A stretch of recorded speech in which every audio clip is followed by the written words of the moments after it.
Hey, DOT community, this is Alon coming at you with a solo war Scorched Swords.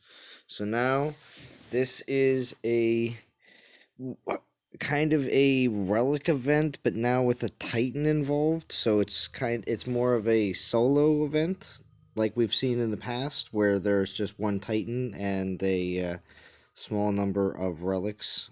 So they were referring to it as a relic event initially, but then now it seems like it's just a normal solo 2 day event, like we've seen in the past for Tolland and other such Titans that were either re-released with new skills or just re-released in general, but just by themselves with again a smaller soul count because of the just being a 2 day event. So, but we haven't seen one of these in a while. And this is Monday Night DOT. Bum, bum, bum, bum. Hopefully we're going to be joined by Bo here within a little while. We'll see what happens, though. We're going to be joined by Bo here within a little while. Be joined by my replay. What's up, Extinction? BMT, what's going on? Conclusive Ninja, good to see you. Thank you for joining. See if anybody is waiting in Discord. Yep, Ninja is. Thank you. I'm going to move him over. Don't want any incidents like last night.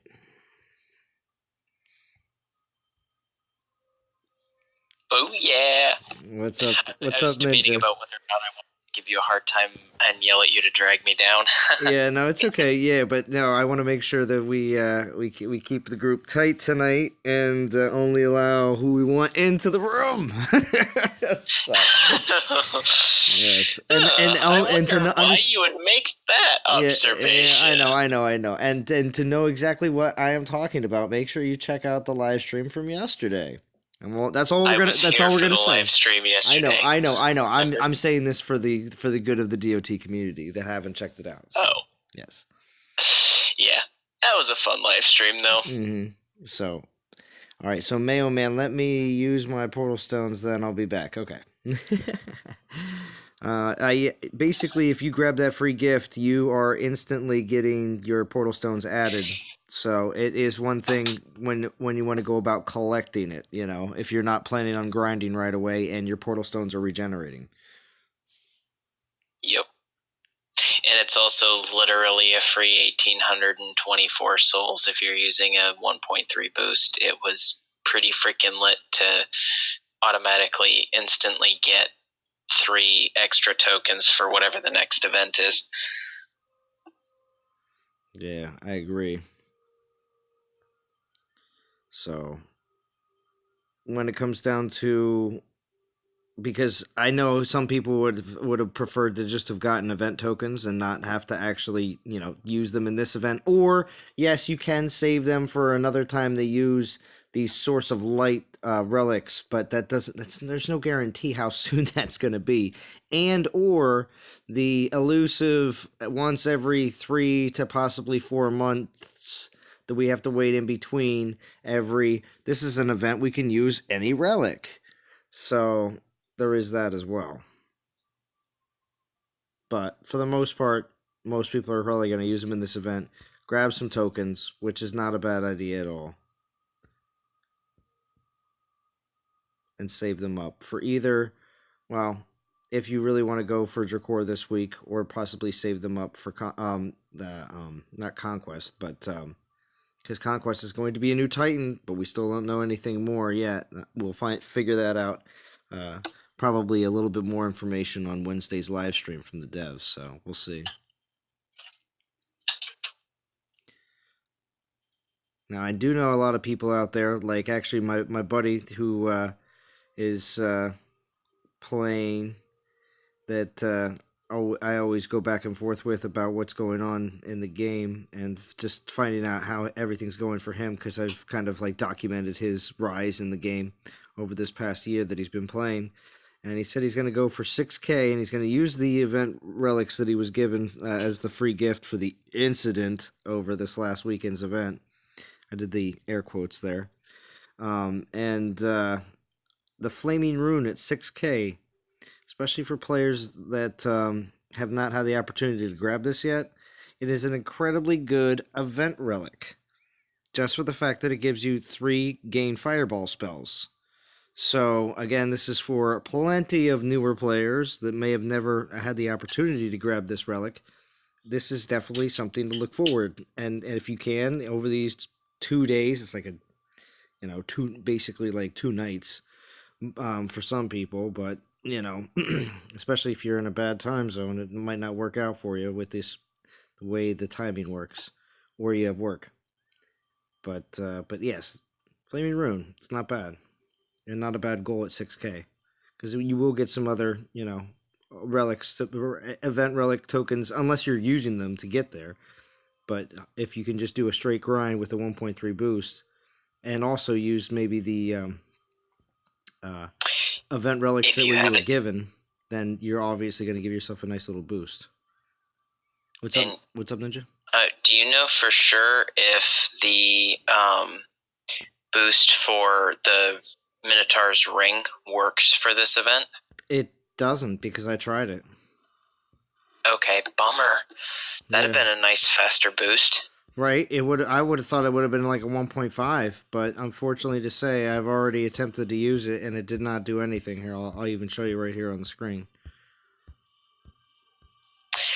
Well, that smells stink of it. Right, and I thought it would have worked because I thought these were iron souls because they're using iron tokens. It would all make sense.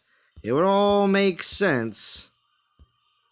But unfortunately to say, it's not working in the game unless it's going to get fixed, and it'll be fixed for tomorrow. But is that really going to be helping anybody? But yeah, would sure as heck help me. When I applied this, and I go to attack, it's still 1.3, and he has it on, and it is equipped. So I think it should be a 1.5. I really do.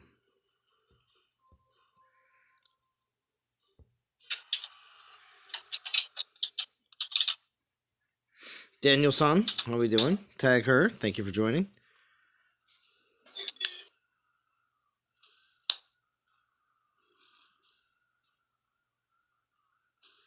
Oh, yeah. He's not that ninja. Very good point.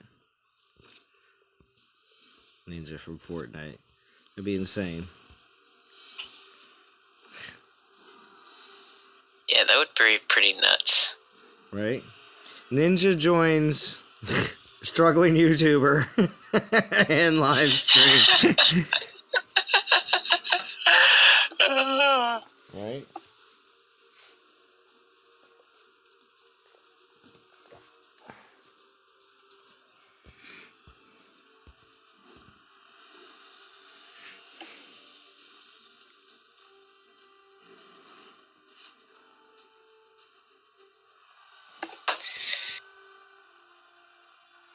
That's because they messed up. It's supposed to be source of light booster. Oh, okay. Yeah. I'm sure that's what the explanation is. It's been coming back. Because I'm sure people raised the support tickets.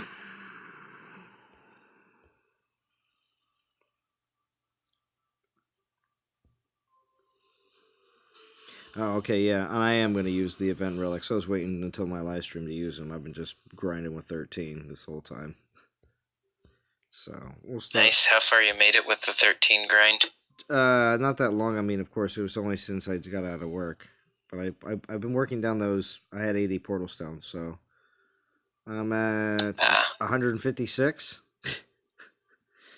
So, not too far. We'll give that a little bit of a boost because, like I said, I'm going to use the ones that they gave us. I knew there was going to be some sort of compensation. I just didn't know it was going to be, here, play the event right now. You know what I mean? But I guess people would want that. I mean, it's a fairly sensible reward from that standpoint. It's an easy way of getting rid of the basic problem that they're going to have if they say throw 3 event tokens at you. You're going to have the people who are going to complain that, well, I rolled 3 1-stars and that's not as many souls as I could get. And it also so it balances out and reduces that feedback. Like we literally gave you 2,000 souls. Like even if you'd have been hardcore grinding, we basically gave you those souls for free in the current event. Where in which you can get 3 event tokens for that or whatever. So I think it was a pretty fair, reasonable thing to do on their part. Nice.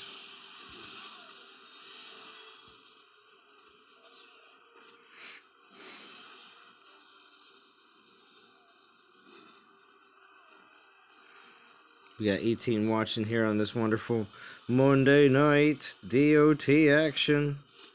Of course, let us know what you're doing about this event, what you're doing with your free rewards. Do you like your Stormtar? You know what? I looked at my Stormtar and I was like, I got AP for my X skill. I wasn't exactly too excited. I was hoping I would have gotten damage. Because I had double damage on my test account, and I thought that was the better roll. But it is the better roll. That's what I just thought. saying. That's what I thought. But I got AP and I think I got AP and damage. I have to look. But you know what I got on my Oakentar? I got double damage on my Oakentar. I was very surprised because I didn't even nice. I didn't even check my Oakentar out until today when I was looking at my Minotaur and or at my Storm Tour. And I was like, Oakentar. And I was like, Titan Poison Damage 3. I was like, in Titan X or Titan Poison Damage, X skill. And I was like, wow, that's actually pretty good. But anyway, yeah, Storm Tour's got I got Titan Critical and Armor Piercing. I was like, that sucks. Would like something else to work with, but oh well. I'd like to hear what other people's Storm Tours are. Were you happy? Were you like me? Yeah, I ended up not getting one. The War Alliance I was in didn't place top 50. Really? But we got 4K divine 4K gems, so I can't complain too much. I wasn't super thrilled at all about them not placing top 50. We had a lot of Major League slackers. No, Lucas, I didn't finish the last conquest. I did not get a new Ladega or Minotaur. Or, Matano.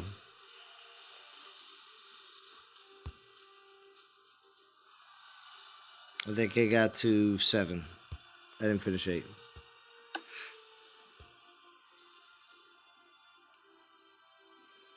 It's okay, everyone. Churro is here. What's up, Churro?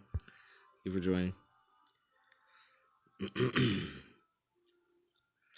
Both of yours got double AP extinction. No! Oh! Especially if you have, Charles, what's up? Thank you for joining. Especially if you have those, 5-star infiltrator relics. Like me. I got 3 of them. So, and of course, one of them is on my extremely good perfect Aria roll.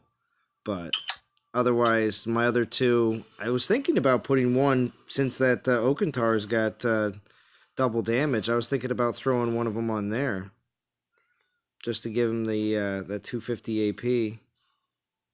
But then I'd have to build the crit out hardcore. Yeah, and I'm gonna be honest, I'm entirely unsold on Oakentar as a solo infiltrator. Yeah. I mean, he's not bad. Like, if you want an infiltrator in poison, it's cool, but, like, yeah.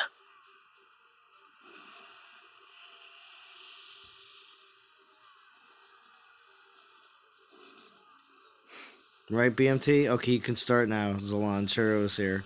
See? Exactly. You can jump on, Jim. You can spice it up. It was pretty wild on Vintage's premiere last night. I'm sure everybody was there. Had like Yeah, I couldn't make it. 60 some watching. I was there with my shirt and tie on and everything. It was crazy. I was told to loosen the tie and kick back and relax, Alon. I was told. It was funny.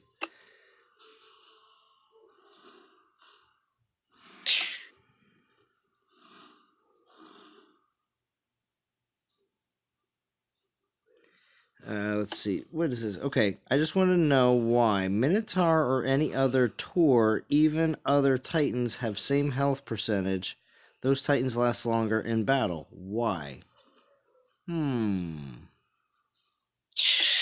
So if you're thinking of solo Titans, my recollection is the base stat for armor on the infiltrators is lower than comparison to, say, Guardians or Paladins or Champions, all of which are going to have a higher base armor, so they're more likely, especially when you're fighting lands, to be able to survive because most defenses don't have high armor piercing. But I can check that. I can fact check myself. I like DOT database for that. Captain Howdy says, you missed the world premiere? Oh, Captain Howdy.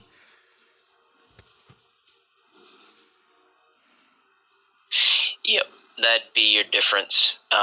Infiltrators have a base 15% armor. Something like a Paladin has 40.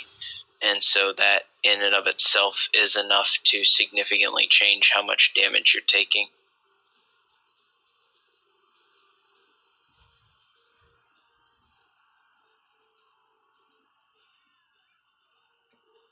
And Guardians have a base of 50, so yeah, that's your secret. Danielson, something I was surprised along. Can't believe that more people were watching that video. Actually, when the video ended, it had 140 or 60 some views, something like that. So that was just a thing. Again, you have to remember the stream number of how many people are here, like in the stream, is always some dropping, some adding all the time. So that's why when streams are over, they already have like a very high amount of views over the number of how many people are actually watching the whole time. So, because only some people are actually watching the whole time, but there's always that constant, in and out, rotating door situation. What's up, Bo? Ooh, he's here. What's up? What's up, my ninja? Oh my gosh. What's up, Bo? You've been waiting to use that. You've been definitely waiting to use that. Sorry. That's so funny. Just left a football game. Nice. Love this time of year. Bum. Yeah. Yes, because it's Monday Night DOT. Because we've only done this a few times, but it's been for these events that they drop on Mondays, and we got them for 2 days, and that's it. So if you don't do a live stream right on Monday, you're not really catching everything. All right, so for low levels, is it even worth upgrading building relics? You mean specifically like... Okay, so right now, I think that I would wait until 134 comes out and they drop the 4-star economy relics and upgrade those. Yep. D says, I'm eating dinner. Everyone saw all that pop up on my screen? It says, I'm Yay for D. eating dinner. Oh, yeah, and so where'd this photo of her drop? We don't know.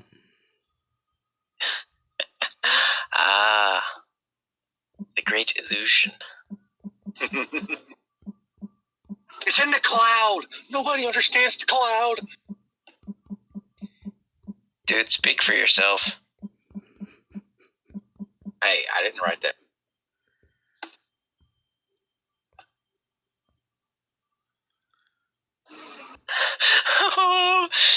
Heckling heckling her on stream. I like it. Yes, the heckling.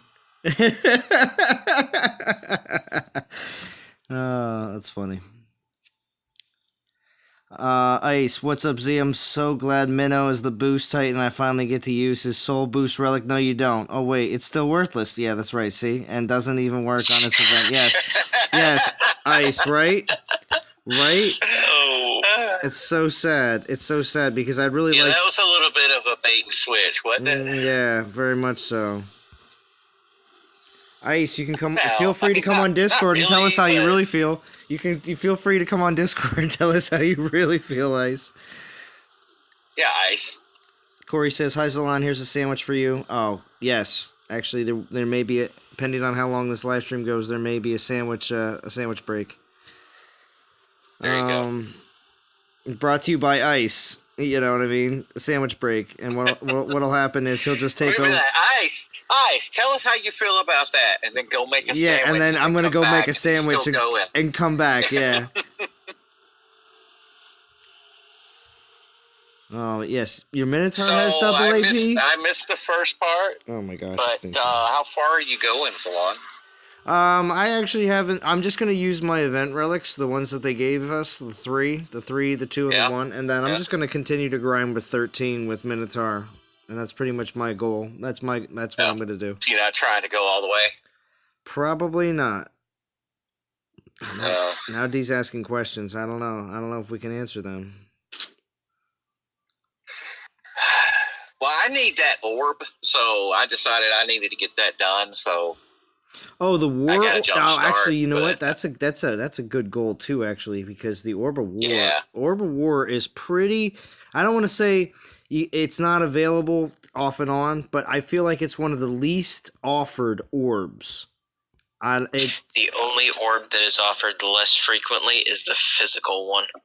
Is it? Yeah, and I feel like it was offered so much. Yeah, I feel like it was offered so much back in the day. Orb of well, that's the life orb, isn't it? Orb of life. Let's put it this way. I've probably completed like every event in the last 9 months. I still don't have a physical orb. Really? Yeah, I have a bunch of them. I swear I have 3 of those. Yeah, and maybe that's just a placement thing, because I know they've used that as a top, like, 50 to 100 reward before. They have. Oh, yeah, it could be. But if you're going for the Titan in top 50, like, you're kind of screwed and don't get it. Kind of like the freaking Void Rune they had. It's like, ooh, that was a good relic, too. Relic. You totally want it, but you can't get the relic and the Titan, and so it was deeply frustrating. So, Captain Howdy, to answer your question about the year 43 Ilizar, so the only difference from old Ilizar to new Ilizar is old Ilizar could roll offensive Goliath skills and defensive Grenadier skills and all of the skills for Spearmen. New Ilizar is fixed. Goliaths are always defensive. Spearmen are always defensive. Grenadiers are always offensive. So if you makes sense. Yeah. So if you got something that was like Goliath's health and armor Goliath's damage and AP and like Grenadier's health and armor, your new Ilzar will definitely be better. But like Ilzar's still like not even meta. Like seriously. Yeah. I would take Raw over, which is the Titan I'm actually leveling right now, even though it has 0 boost, just because I would take Raw over that simply because not only does it have the AP damage and a defensive set, it's also got the crit skills, so the Grens are so much stronger. So, yeah. Ilzar not meta. I don't have Ilzar, and I'm on the fence as to whether I want to go get Ilzar. I don't remember. Is he part of one of the Pantheon collections? Oh, I don't know about that. I don't know. I don't think so. Yeah. Let's see. Ice says, I have a great rant ready, but I'm in the homework zone with kids and hopefully be able to hop on if you're still streaming later so you can make a sandwich. All right, I'll hold you to that. I just keep thinking that at some point in the future they're going to do something like drop a Titan that gives Grenadiers plus 50% speed, or a relic that gives Grenadiers plus 50% speed, and then this Ilzar would be cool, right? But then the Grenadiers would outrun the glass, so maybe not so cool. Well, the Spearmen would be out front, though. You just not take glass. So. What's up, Rage? Thanks for joining. I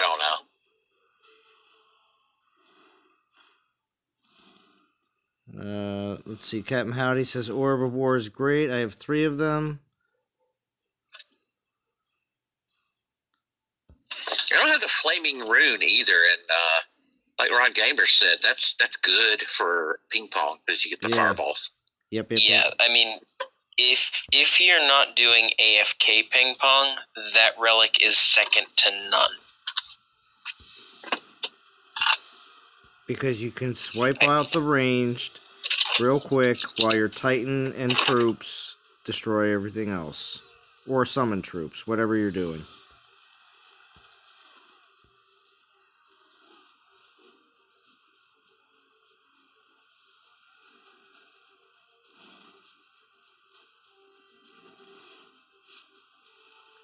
Can you kick your shoes off in church if your feet are sore? Absolutely, all the time. It happens. Yeah, in the summertime, I believe people wear like sandals to church, or just take their shoes off.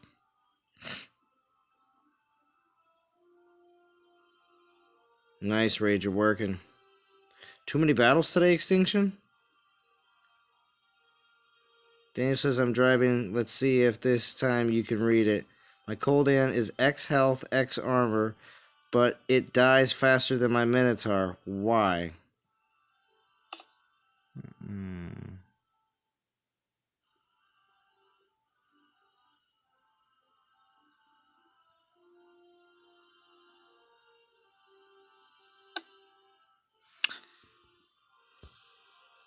Well, what's your Minotaur skills?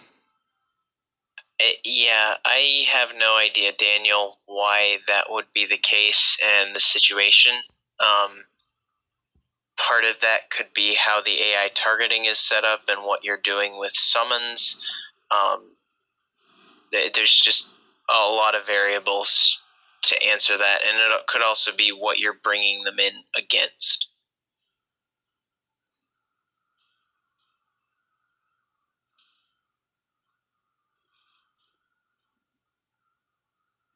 Would it be wrong to bring Doritos to church if you get a little hungry? Well, specifically Doritos? I mean, I don't know. That's a good question, Bray. If you're just a little hungry.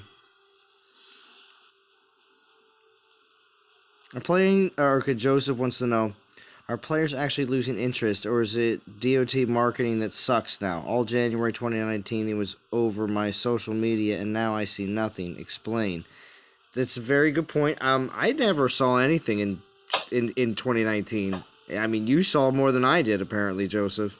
I used to see ads back when I started playing, which again was 2016 in December, and that's when I found the game.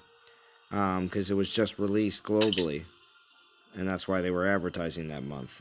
But I haven't really seen much since then, so it's a very sad situation when it comes down to marketing. So, what's up, Godan?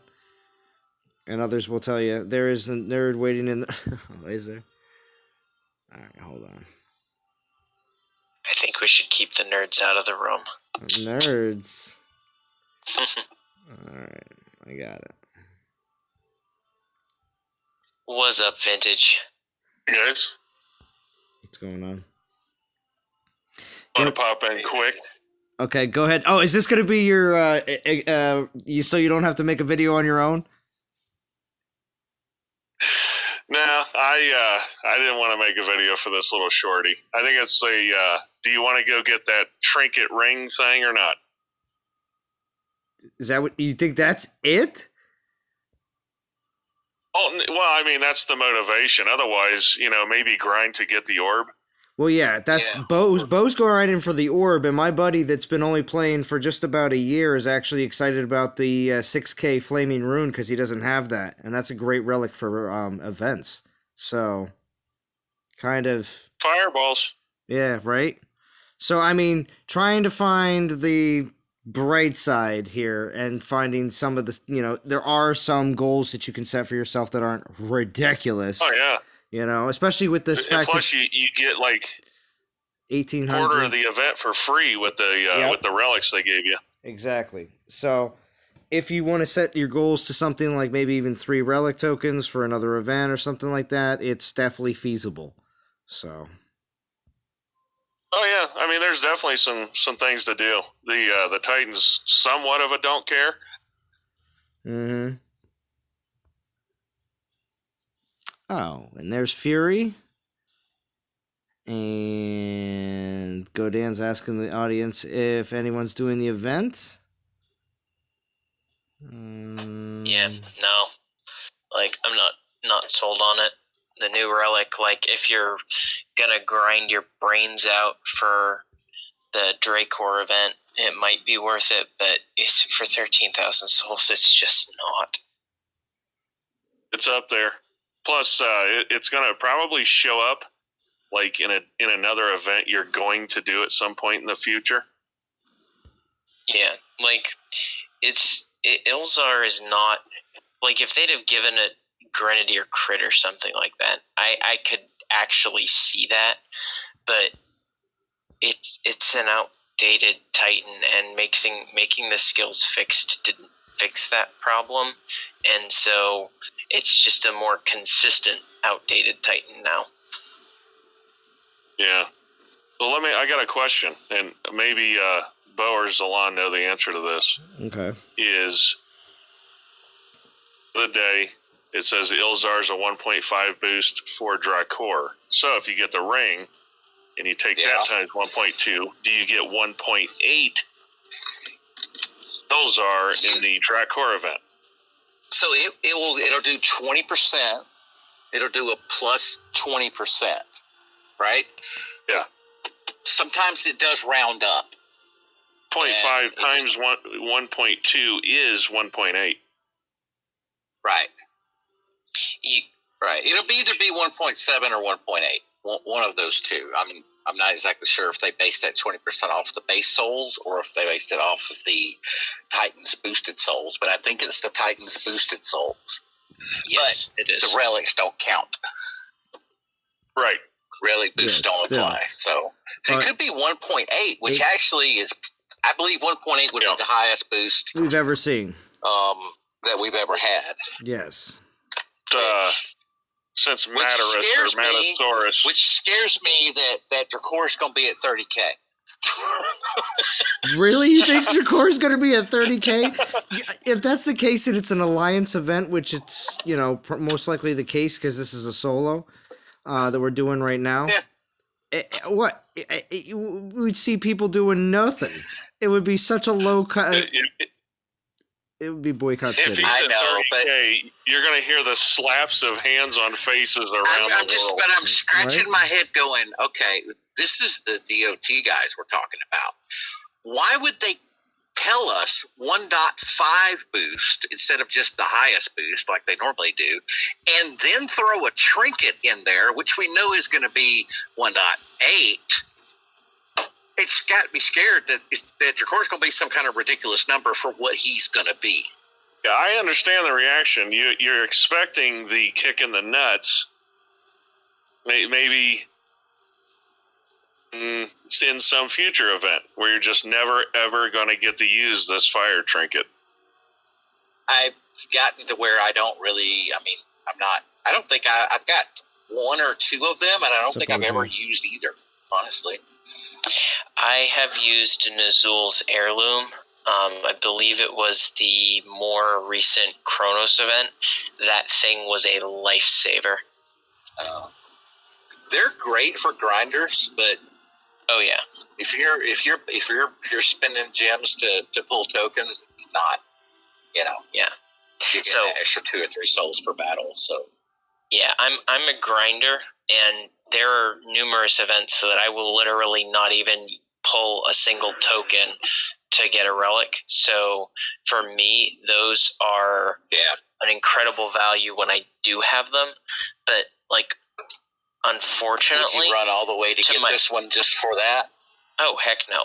Like, here's the problem: if there were anything else in this event that was even remotely close that I felt, hey, this is actually worth it, and I want to grind for this. Like, one, it's just not worth doing 1,000 paddles for. Like, even if you especially over 2 days. Yeah, like it's a tall order, especially with work and other stuff going on for school. It's like, meh. Yeah, see, Andrew vote. I got lucky. We know it was Dromediddle. They are trying to get paid. Bottom line, DOT is on life support. Deals will get better and better until the game dies. Well, we'll see if the deals actually will get better or not. So we will see. I don't know if I'd call this a deal. Yeah, I'd call this kind of an unfortunate bad touch of humor. Like, I don't know. Not sure. Versus I did get lucky and pulled a 4-star event relic first thing this morning. Like, I said, well, I was going through my stuff. I'm like, well, let me pull 4 relics, and then I think I can grind to the orb after that. The first one I pulled was a 4-star. So I combined that with the 3 and the 2-star that they gave us in the gift. And I was able to do a triple stack with a 4, 3, and a 2. So that's why at one point this morning I was in first place on the leaderboard. Nice. I was wondering. Did you screenshot it? Because I saw that. Oh heck yeah, dude! And I tweeted it to Natural Motion. That's one to save, man. Look, I was a worldwide leader in an event. Pro player. Rage your people. That's into it. That's going to be the name of my next stream. With the thumbnail with me, number 1. Right. Number 1. Yeah, so Brian McAndrew picked something out. He's the Bo, specifically. My thumbnail right now, font, looks very familiar. What do you think about that, Bo? Well, I'm driving, so I haven't seen it. What was it? Oh, no. It's the Monday Night DOT insignia that I made. That's a cool one. Did you play the music, or did you just No. I didn't play the music, but I did the normal opening. But I was just gonna say with the Monday Night DOT, it's only just the DOT has changed. That font is straight up from an other original artwork. Straight up stole it. So I was like, I didn't steal it. I didn't steal it from the NFL. I stole it from somebody who made a copy of it and posted it. That's right. And I just put the other. It's pretty obvious. I just put the other insignias right over top. That's okay. Borrowed. What's up, Ian? Thanks for joining. Borrowed. Yeah, I'll return it after the stream. Right. I kind of miss football. I haven't been able to really watch football for several years since I pulled the plug. It's just, I like watching football. I do. But am I going to pay B just for football? I can't do it. Extinction says they will probably have Sosa ice. says that he uses some online service and gets football, and I forget if it's YouTube TV or something like that, but he's got some sort of an alternative method. He's got some backdoor Verizon method. That's what he has. It's just something. Oh yeah, that's right. Some backdoor Verizon methods that he has from corporate Verizon people. Anyway, I think the 1.5 boost is with the relic on. Look out for the dev talk. I think Ilzar 1.3 boost Titan is with the ring 1.5. Oh, well. Oh no, I hope not, because they didn't say anything about that. Was totally misleading. Yeah, right. If that's the case, expect an uprising, because that's ridiculous. And of course, everybody's gonna be like, "We didn't really want Dracora anyway." So I would like to have a Dracor, but I mean, it's like, do I really absolutely need one? No, not really. Regardless of what his skills are, unless he's a summoner. But then he's going to summon Grenadiers, which are fine for attacking the ranged troops. What's up, Seth? Exactly. That's what I was going to say. Hades is much better, or probably will be. We don't know. Maybe Dracor will have double X skills or something. I mean, I don't know. Well, here's what I'm thinking. You know, if they're using their brains and, you know, they're going to skills on Dracor also, kind of like Koldan, they need to turn Dracor into the mother of all tanks. Yeah. You solo everything, and then, you know, his Grenadier skills will actually be useful. I mean, yeah, that'd be incredibly difficult to do, given the fact that they threw, like, the kitchen sink worth of X skills into Koldan, and he still doesn't feel tanky. Well, here's what I'm thinking. No, he doesn't. Dracor, first skill that says, you know, he's 60% resist all elements. You know, give him X skill health, X skill armor. Pretty good. That's a pretty good start in turning him into a mega tank. That I could see working out well, because then you have people pairing that with like a Storm Rune, and I think that's the only other resist all Titan. Yeah, there's Nazul's heirloom, but that, you know, that's for Earth, unfortunately. And there's Red Hair, which is Titan specific. Yeah. So it doesn't Urkon have that skill? He does, but it's only 30%. That's right. Yeah, I was looking at my Urkon, and I'm like, you know what? My Urkon has resist lightning and resist poison. I'm like, I probably need to level that guy. Fortunately, you can't have max elemental or lightning resist, and Storm Maidens don't care. Yeah, that's true. Yes, Kool-Aid, we did discuss. Monstrous it is. We discussed everybody whines that I say Storm Maidens are overpowered. Here's how ridiculous it is. I have an Urkon. Capped lightning resist. Health on the Goliath. I have the 5-star relic and Gungnir, so I have 74% resist ranged on top of X skill health and capped element or lightning resist, and it still loses to Storm Maidens. It's retarded. So what was this chat I was seeing about? They changed something with Storm Maidens. They nerfed them. Did you guys see that? Yeah. So here's the deal with Storm Maidens, and I don't have an explanation for this because fundamentally the stats didn't change as far as I can tell. Here's the problem though. You take anyone who actually grinds at any serious level, like myself, a couple of the log players, and we have a very consistent routine for grinding. You bring Maidens with 2 Storm Maiden relics, same 2 Storm Maiden relics, and you bring them into level 25 Panther Imperial farmlands. I don't have a video for this, but I can say to you absolutely, Storm Maidens are vastly weaker against the Imperials coming down the column, given the same parameters. Maybe they changed Imperials then. See, I don't know, because the problem is it also seems to be the case with any other battalion unit. I'm wondering if the change wasn't something in their RNG numbers or stuff changed how the Maiden targeting works, and it's not spreading the fire out as much anymore, and so you get a lot of overlap on single units. And so it doesn't do as much damage against a battalion. I don't know. It just because it doesn't seem like it's any weaker versus like an Urkon or a Kronos or something like that. But it distinctly feels weaker against any battalion units. And I have a theory on this. I have nothing to substantiate it, but I have a theory. Okay. Storm Maidens were intended to be single target, aims. Panthers, Goliath, yes, they were. to kill those things, right? However, did do AoE damage.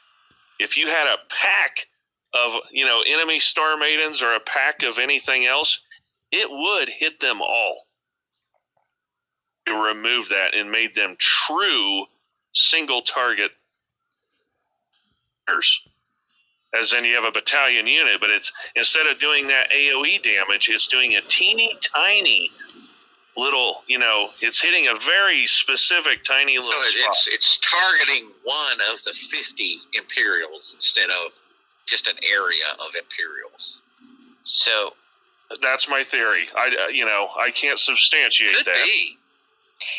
So I'm going to say that's not impossible, but as far as I could tell from the stuff on DOT database and in game, it didn't seem like they changed any of the radius information for the area of effect damage. So it would have to be like under the hood ninja change if they did something like that. Yeah. And it seems like they would say something about it. Yeah, like, given that the community, especially, I think it's been you that's been so vocal about how Storm Maidens, like, need a massive nerf. Like, if they were saying, hey, we're testing out a little bit of a change to those, I'd imagine they'd say something about that. Right? Seems like it. Maybe they'll let us know on the live stream Wednesday if the right people ask the question. Yeah. It seems like they'll come up. Yeah, Vintage. We know that they'll read your I'll just questions. ask if they changed, the base mechanics of Star Maidens. Not their numbers or anything, because, my Archon still loses. Yeah. But some other mechanic or some other thing about Star Maidens. And also, it didn't come with an update. Is that something they can just change, like, on their side? And I noticed it with the 133 did the change update. Coincide? Oh, okay. So it wasn't. Yeah, like I would. Yeah, I would say one of the reasons why I said what I did for my hypothesis on that is because any of the people that I know that noticed it right after they changed over to 133. And they mentioned they changed a lot of the underlying libraries and stuff to get compatibility and get that bigger profile size. And having done that type of library changes, it's easy to have something underneath you change, and you have the same code, but the libraries it's calling into have changed how they're behaving. So it could be that the Storm Maiden changes were entirely inadvertent. I didn't see any changes when 133 came out in reference to the Storm Maidens themselves. So one of the things I did when they release a new update is I take the APK and extract it, and then I use something like WinMerge to compare the directories, and it just shows me what's changed. Yeah. And I didn't see anything. That's why I said I didn't see any stat changes, especially in the AoE radius. Okay. Like, I actually specifically went in and looked for that type of stat change because I'm like, there's got to be something. And I mean, it seems like all of this talk about what they do to Storm Maidens cropped up after we had the quote-unquote maintenance period over the weekend. I had folks reporting it to me even, a couple weeks ago. Like, hey, what's up with Storm Maidens? Okay. I can't kill a freaking Imperial. People were just really, really slow to pick up on it, primarily because you had to have enough familiarity with a specific situation where you could easily say, hey, something's off. So the people that had literally thousands of battles on that same land with that same relic setup, they noticed immediately. Right, and it's suddenly taking twice as long. Yeah, I noticed it after, but then I'm like, well, let me go see what they're talking about. Because typically when I'm doing a ping pong raid, I go for the Goliath Grin or Panther Grin lands. Because I'm not AFK, I just drop skeletons on the Grenadiers. So I avoided the Imperial lands when I'm doing ping pong, just for for that reason, because it just seemed like it took longer. I lost more troops that way because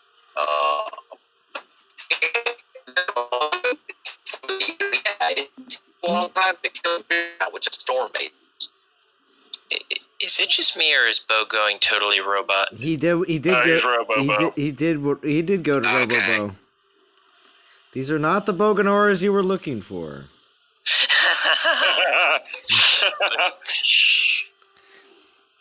So. Probably in a valley. That's right.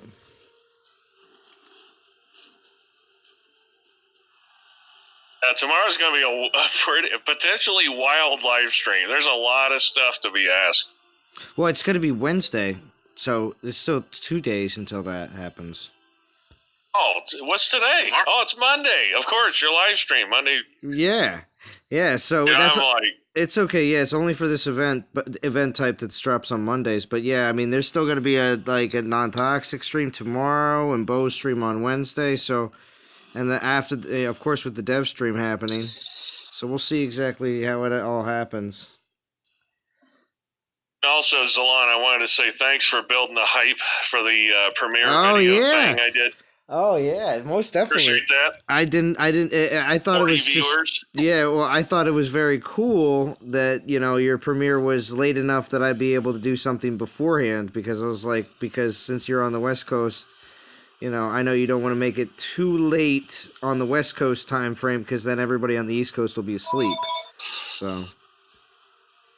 Sorry about that. It's okay. It's better than being a Robo-Bo. Yeah, right?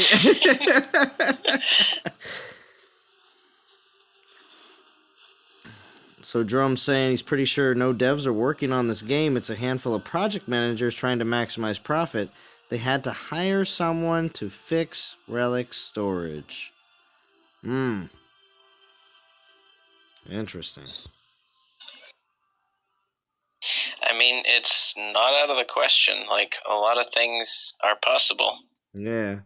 Especially with the fact that they had no solution for fixing relic storage for so long, and then all of a sudden it was like, we're fixing it now. I mean, yeah, I could see an outside hire for that situation being very, very possible.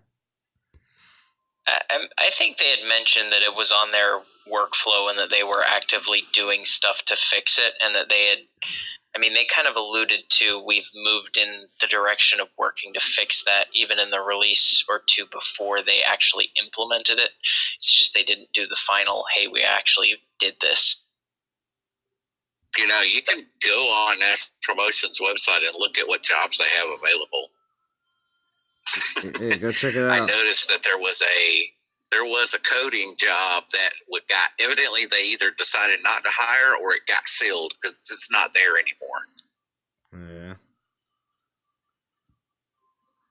You want to go work for Natural Motion there, Bo? Is that what you want? Good Lord, no, I don't want to code for a living. Yeah.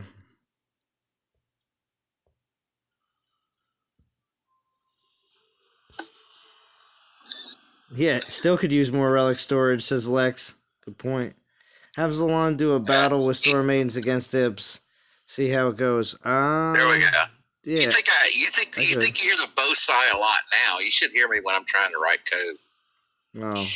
Okay, so if you want 100% definitive proof that Storm Maidens changed somehow, so I have, using the exact same relic setup on level 23 Storm Maidens, my Almirand was clearing those Panther Imperial lands in about 51 seconds, down to the timer of 51.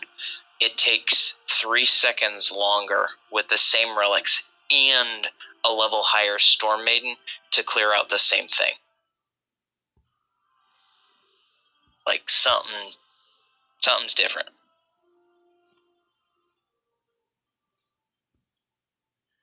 Let's see. Oh, wow. I thought more people... It just took me a while to actually find an old enough video where I had the relic set up for the video and the information to actually cross-compare the two Mm-hmm. I was gonna say, I believe a lot more people, if they knew that these event relics are not, they're either saving them for an all event relic event, or they're thinking that there may be a better source of light relic event that'll eventually happen. But we'll see.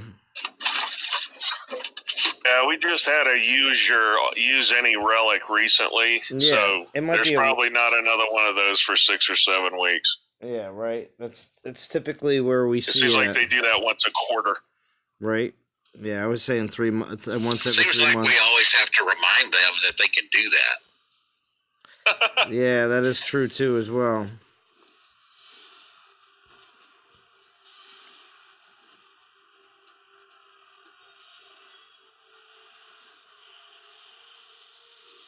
Oh yeah, Corey said, "Bo doesn't need another job. He makes millions from his YouTube channel." Oh yeah. Somebody was asking me, hey, why don't you turn on ads and stuff? I'll forego the literal dozens of dollars I might make, and just let people watch it without ads. Anyway, I thought that was so. Funny. Just so you know, YouTube finally sent me a check.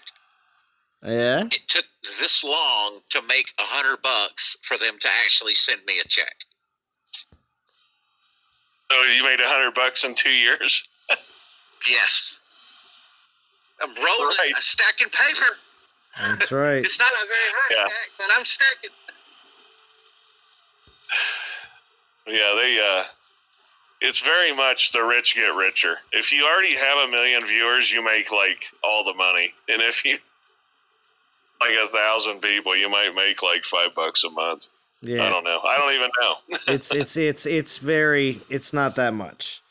I mean, right now the person to ask like what they're making when it comes down to when it comes down to DOT views on monetized DOT videos, it would be Godan, because most of his videos are over 1,000 views, 2,000 or 3,000 views, sometimes even more than that. And when you're getting those kind of view numbers, and you're monetized, you're probably seeing, I'm going to say, and again, everybody gets put into different categories of how much really you make essentially per view, per monetized view, because there are two different things. Anyway, but yeah, I would say something like, if it was like 1,000 views or something like that, on like day 1 or day 2, you'd be pulling something like, I don't know, maybe like $10, but that's per video. So when you're Godan and you pump out 3 videos in a day, get about 5,000 or 6,000 views between the 3 of them. Yeah, you could probably make like, that's like $20, maybe more, So I just keep waiting for the day that Godan drops a video and says, "Hey everybody, this is Godan. Just wanted to say hi. This is my 3rd video for the day. Stay balanced. See you later." See you later. And then get like 400 or 500 views. The really, really, really, really short ones, he doesn't get a lot on. But that's just because people are thinking it's some sort of troll. Yeah. But all right. Count with a charity and then turn on ads. Maybe that's what I'll do. There you go. Yeah, you can do that through YouTube. It's through AdSense. Now, I'm not going to have the evil overlord decide where my money goes. No, I'm saying you can tell them where to send it. Okay. Yeah, and Brain brings up one of the main reasons I never monetize. I like putting good music in the background. Yeah, right. That's fine. There are rappers on my case. Agreed. Agreed. Yeah. We appreciate it. Yeah, and actually within the last, I want to say, a few months, they started, anyone that monetizes a video, there's like 2 ads that run before everything now. I was like, what's the deal with that? And if you don't skip the first one fast enough, that's right, you're into the second one. Yeah, right. Oh, man. Godan uses copyrighted music, though. Sometimes you can get away with it if it's less than a few seconds. It just depends on how long it goes for. Yeah. Sometimes my favorite YouTube ad was an Old Spice ad that said, "You can't skip this ad because this 5 seconds and it's already over." Old Spice. Right. I mean, Old Spice has done some good ads. That was definitely one of them. Yeah, like all the Terry Crews ads. They were all very funny.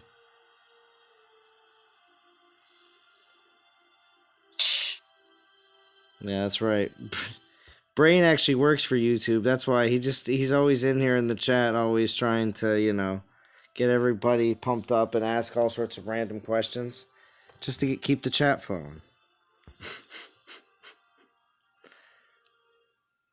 Just like people thought for the longest time that myself and Bo were developers of the game itself and everything else. We're just secretly just pretending to be YouTubers. That's funny. Right? Yeah.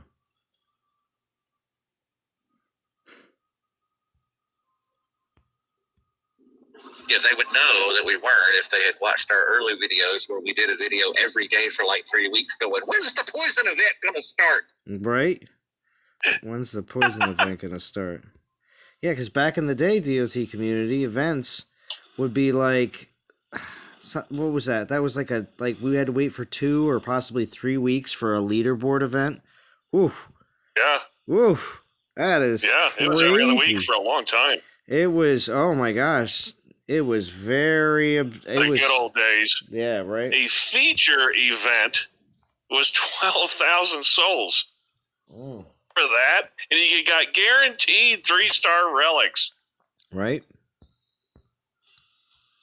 Salon says we're not allowed to talk about the 3-star guarantee. Yeah. Oh, but we can reminisce. First rule of Zalon stream. We don't talk about 3-star guarantee. We had a lot of fun with that, though, when they stopped doing it and everybody was like, #blame Zalon. Right? Jeez. Yeah, so I did some more testing with Maidens because I'm grinding. Same relic loadout. I now versus, and I had level 20 Storm Maidens then. I now have level 24 Storm Maidens. It is taking me 4 seconds longer to kill the Imperials, given the same conditions. Yeah, something definitely changed. We've asked, like, in our little chat with them, what's changed, but we've got no response. Honestly, they may not know. So the person that we interface with is not a developer. The person that we interface with is a social media manager type person. And, he'll pass messages back and forth, but, it's not instant communication. It's just a kind of a backdoor way that we can send a message. And we, send bug reports and send hacking reports and things like that. But, Thank you, Vintage. Thank you for coming. Unless they fixed Imp's armor. That's Extinction thinks is the reason why. Doesn't matter. I've got enough armor piercing on this that it shouldn't be doing that level of difference. Like, the Storm Maidens have, base 65 armor piercing, and I've got another 30 on top of it. There's no level of Imperials that would have any effective armor piercing. Or any effective armor in that build.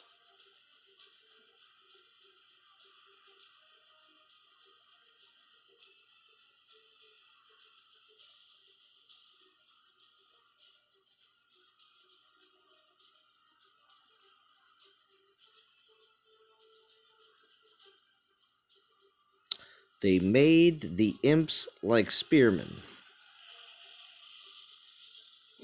What do you mean by that, Extinction? made them tough. Well... So I think I have finally figured out what category to put Dawn of Titans in, like as far as genre of game, because they advertise strategy. No. They advertise themselves as an RTS, as a real-time strategy game, which, in a broad sense of the word, I guess that's true. But what it really is, it's a hero collector game with an RTS component laid over the top of it. That's really what it is. Mm-hmm. A hero collecting game with an RTS over top of it with a gotcha system involved. Yeah. Well, a lot of those hero collector games, and I'm talking about like Summoner Wars and just Raid, Shadow Legends, like some of the guys are playing and think it's the greatest thing on the face of the earth. It's cool, I give you that, but it's a hero collector game. There's literally no strategy at all in that game. There is at least some strategy in Dawn of Titans, because it is, when you do the actual battle, I just wish there was more of that.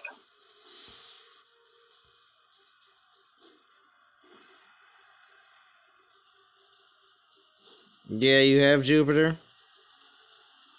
The shot spread out, says Extinction. That's what he means when they made the imps like spearmen. Okay.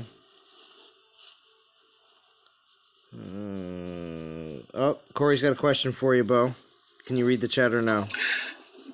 No, I'm driving, dude. All right, here you go. What's going to be the main topic of discussion for your Hump Day Hootenanny live stream Wednesday? Oh, the Hump Day Hoodang. I don't know. If they give us Drakor, then we will play with Drakor and talk about Drakor. And then we will do 100 Divine Gem pulls and add those stats to the last ones. Mm-hmm. If they don't, we'll probably talk about Ilzar, and people can berate me about why I spent so much to get Ilzar that I'll never use, but, whatever. So Brain says, Hero Collectors, be glad DOT isn't a fragment chess system to level/rank up Titans, right? Oh, God. Oh, Amen. God. Yeah, honestly, as much as I may complain about a lot of things in DOT, they've come an incredibly long way, and it's actually a really solid game in my opinion.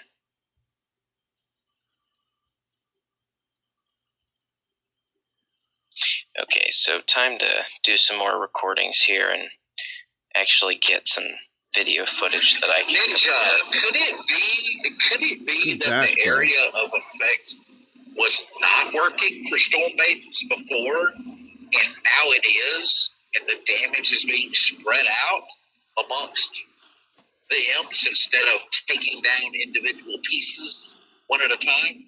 Could it be the opposite of what we were talking about earlier? I don't know. What I'm actually doing right now is a whole chain of battles to try and see if, because I've got, I think, 2 or 3 footage pieces from old grinds that I'm comparing to, and I'm recording some from a grind now so I can try and compare, but my ability to tell you what it is, I just don't know. I can tell you, though, that there is something that's different.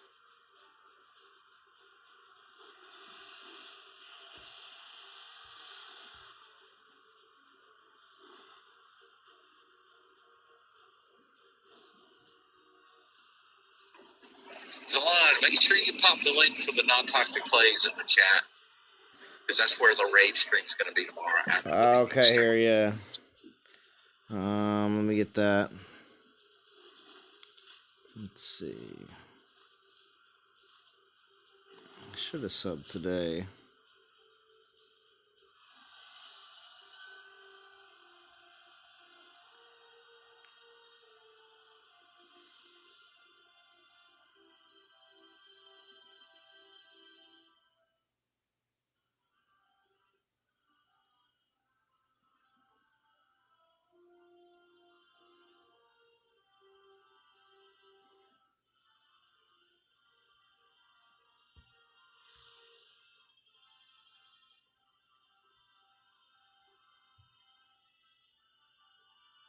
There you go. The link is in. Thank you, sir. So Bo will be over on that channel playing some Raid Shadow Legends tomorrow. After the end. If Drum is still in the chat, I'd love to get him to join Discord while we're talking You about see Raid. that? Oh, but he might not be here anymore. We'll see. We'll see.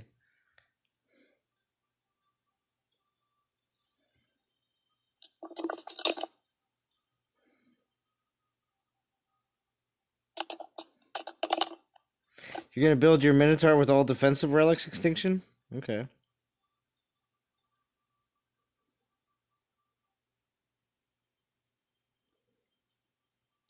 Oh, the game was under maintenance. Oh, yeah, BMT. Yeah, that does happen every once in a while. I tried to play the other night, and I was like, How long are you going to stream this one? I don't know. Numbers are going down. Well, I don't know. 27? I don't know. I was just curious. I have a 3-hour drive, so. Do you? Oh, well, nice. Yeah. Good to be here. So you, on Monday nights, your son plays football, you said, right? Yeah, so he's on the 9th grade team because the varsity's, sophomores and juniors and seniors. Mm-hmm. So they have a freshman team, and he's on the freshman. They play on Monday nights. So nice. So you're a great father and drive from your hotel to the game and back again. No, I just didn't go to work till tonight. Oh. I just hung out at the house and washed the dishes and folded laundry and played DOT and nice. Did emails and answered phone calls and then Brain is asking you, Bo, if Raid doesn't use a fragment system though.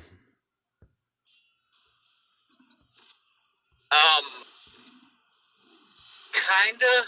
Not to get the heroes, but to level up other heroes. You kind of look at how many you need as fragments, but it would be the same way as you need 1,000 1-stars to level up a 4-star in DOT. That sort of thing. But there's not a fragment, specifically fragment or shard type system.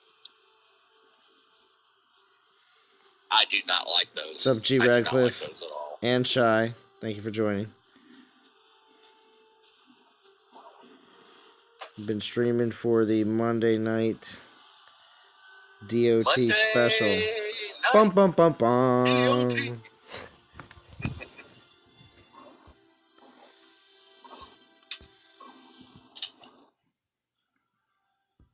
Well, it may be longer than 3 hours, depending on what we got going on up here. Oh, what? You got some traffic?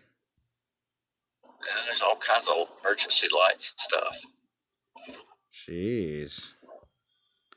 Who wants to watch me forge relics? Yay! Yay! Relic forging! I still haven't edited down my 100-pull video because it was crazy this weekend. So, We're traveling tonight. Got 2 streams tomorrow night, which means it probably won't get done until after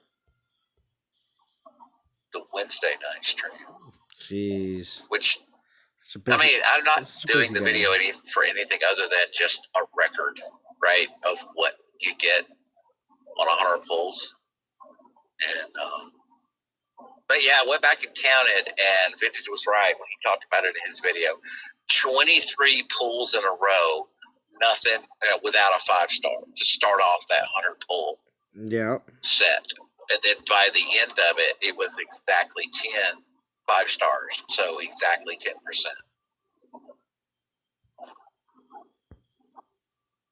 It was 65% 3 stars, 25% 4 stars, and 10% 5 stars. Wow.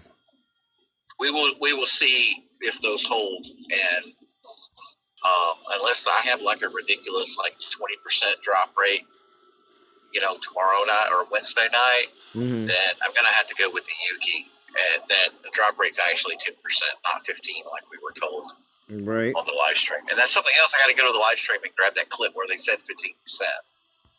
Right. What's up, Rebel? Yeah, hey, Rebel. So that's the one thing that I do like about that other game is when you go to the quote unquote altar, there's a little info button and you click on it and it tells you exactly what the percentages are for the drops for the different things. Just right there in the game. Don't have to ask anybody, it's right there. Yeah. So I like that. More information is always good. And to be quite honest with you, if Dawn of Titans, if Natural Motion had published those drop rates from the beginning and just been open and transparent about it, they would get a whole lot less complaints about it. Agreed. Even if there was a tiny minuscule percent. That's the thing. If it's less than, if it's like 0.5% that you'll get a 5-star or whatever, if that information is readily available and you know it before you pull, you got nothing to complain about. You should do it anyway. That's on you.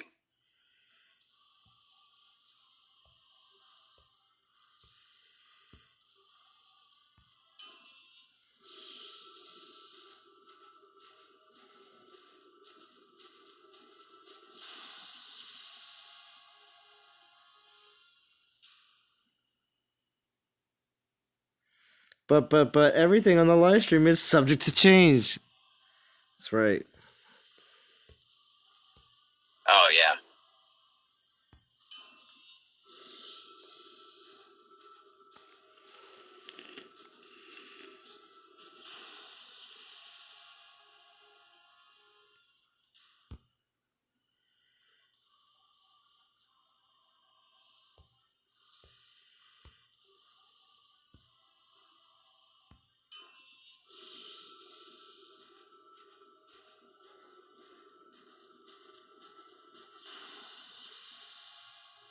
Why is relic forging so satisfying to you, Mayo? Well, it's nice to see relics get leveled up.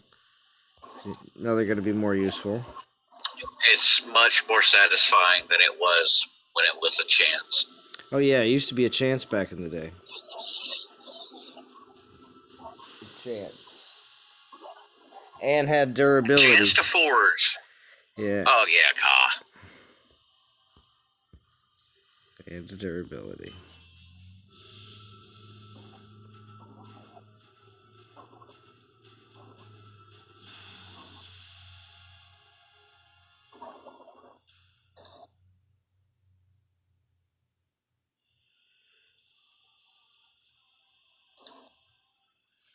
I said the D word?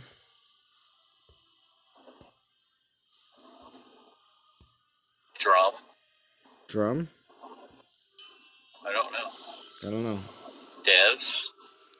Durability. I know what the B word is. Oh, durability. Okay.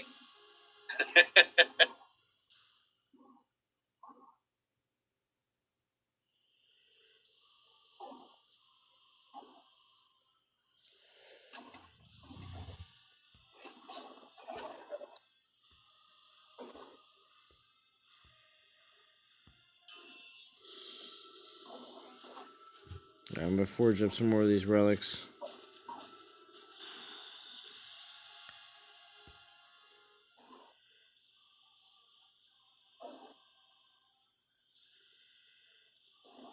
A word in a while. What specific relics are you working on, Salon? Oh, my 4-star elemental grasp. It's almost maxed. It's almost maxed. Oh, nice. Yeah, I got that thing maxed a long time ago. I'm getting it. Me. All right. Dude, as soon as that thing dropped, it went to the front of the line. Well, it's at the front of the line because I'm doing all the stuff for Minotaur right now. So, Ice says, I got intel on the infamous D pick. Ice, spill the beans. Are you in the waiting room? Are you in the waiting room? The D pick. No.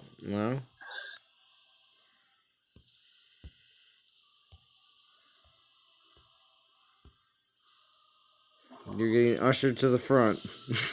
We want to hear from you.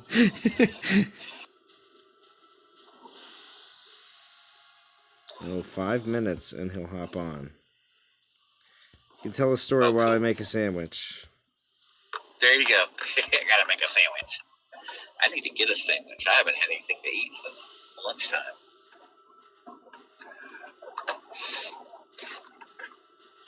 That sounds like an incredibly sad problem to have. Yeah. If a rebel says, "What's the D pick?" Well, they don't. Concession stand at the ball game is not necessarily on my diet, so. Yeah, of course. Bo got like 3 hot dogs, 2 nachos. I'm sorry, no, they weren't regular hot dogs. They were chili cheese dogs. And do you guys have them down the south? Those crazy hot dogs? Oh, yeah, dude. Dude, they sell Chicago dogs all the way down here. What are you talking about? Oh, yeah?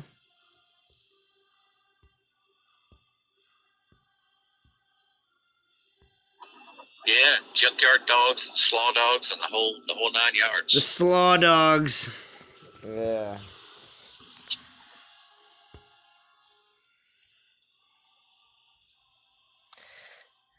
Brain says, I don't want to see no D. Oh, Brain. You're so funny.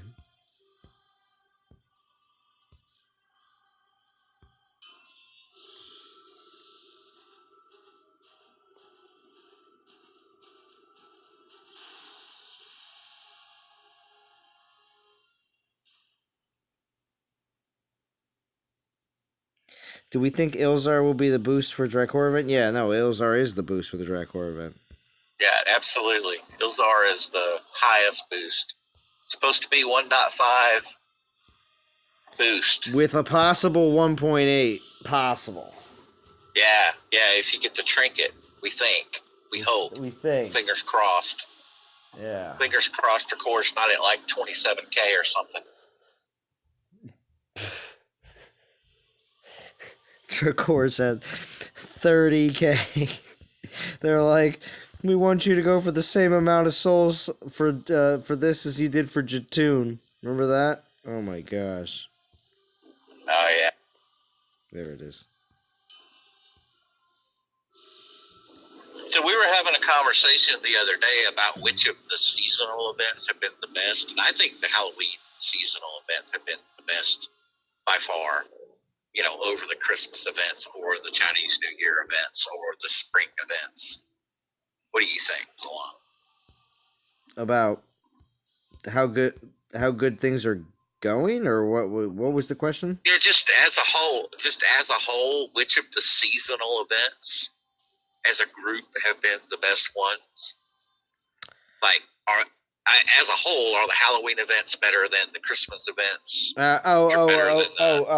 Yeah. Well, I mean, I would say the Christmas events have been pretty disappointing. Krampus and Jatoon have been very disappointing in the past. The initial Halloween event, where Calvarex was first initially released, his skills weren't all that great, and nobody used him until he was re-released again in February of 2018. But there was super mad people were mad because everybody didn't want the Calvarex to be re-released before the next Halloween. Because people that did get him, now that his skills were all super sweet. Now it wasn't so much the skills were super sweet, it was the fact that the Raise Dead spell was actually effective and good. Yeah, they changed the skeleton stats. Yeah. Is what happened, right? Exactly. So because they changed the Raise Dead spell to be actually a good spell, then Calvarex, all of a sudden, his relics and his skills were like, wow, Calvarex is super awesome. So, So initially, although last year's Halloween event with Hades and Hell, I think was successful because it was 2 different separate events on 2 different weekends, and I believe that they will do a multi-weekend Halloween event this year as well. That's just me.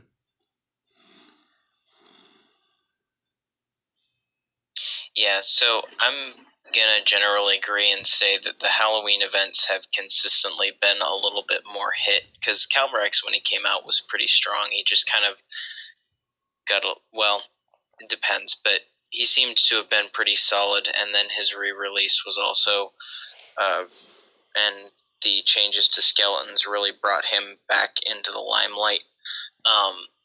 But the other one that I will give them props for is the anniversary events. Okay. The anniversary events where they give everyone a free 4-star. Yeah. Like, not gonna lie, they kind of won some major brownie points with that. Hopefully they do it again this year. If they did that, it'd be good. Fast Cart's asking, is there a site or page that keeps track of all the past events and dates? There was, if Soldiers in the Stream, there was a website back in the day that used to keep a log of all different past events. It was that DOT Addicts website that Soldier was working on. There actually is. It's youtube.com/Solanas. Oh yeah. They're kind of they're all there because he did a live stream. It's true. That's true. To be fair, the Facebook history of their headline tells you what the events are going back a very, very long time. Not all the details are there, but you know which event was which. Well, yeah. If you want to know what a JJ has a lot of that event yeah, he details does categorized as well. He does, or cataloged, I should say. Yeah.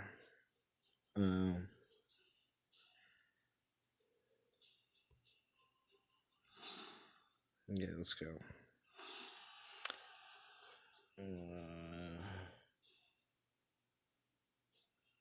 I agree. Always seems like the Halloween events are a big thing to them. Yeah. So we'll see what happens.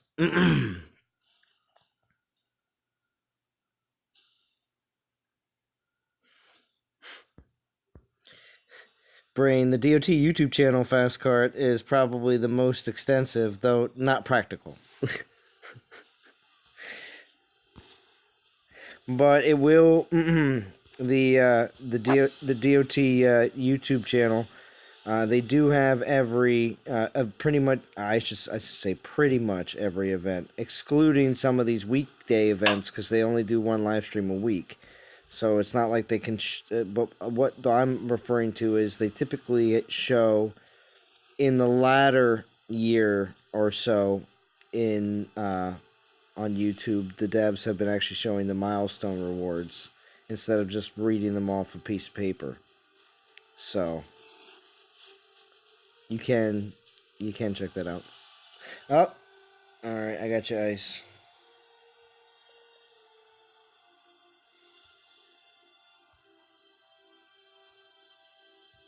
There you go.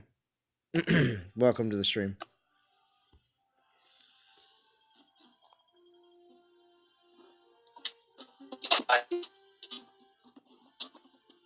And we have Robobo. No, Robobo's back.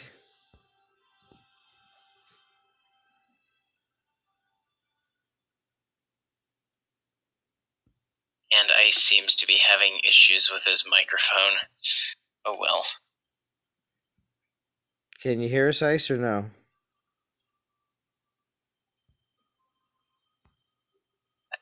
Well, if he could hear us, he still wouldn't be able to speak if his mic isn't working. I understand. I just thought I saw a flash of green here on my end, so I thought he was speaking. Yeah, no, he's been flicking his mute deafen combinations back and forth.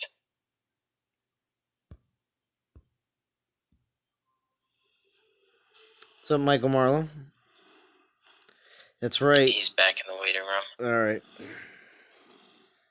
I'll throw him back up again.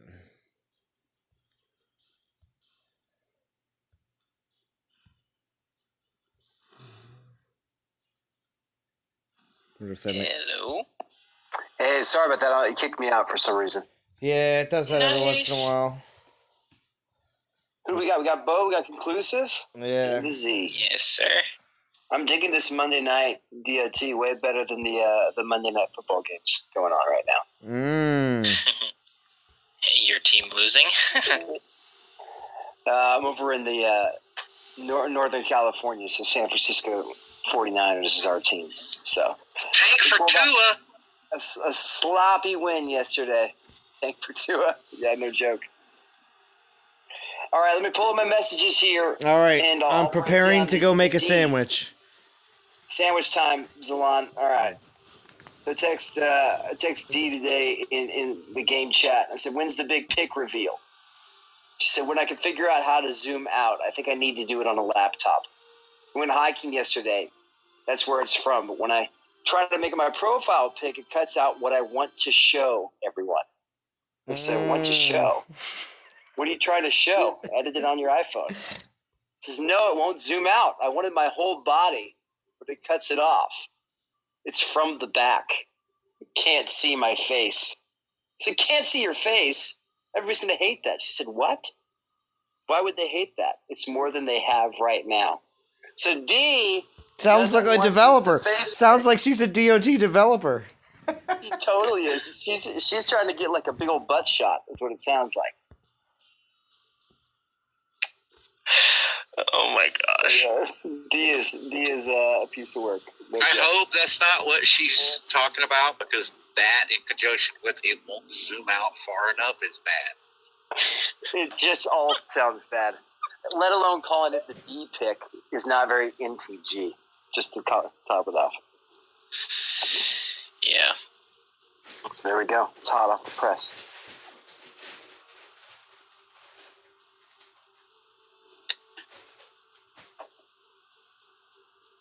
All right, conclusive. What are you doing? You grinding until the end or what?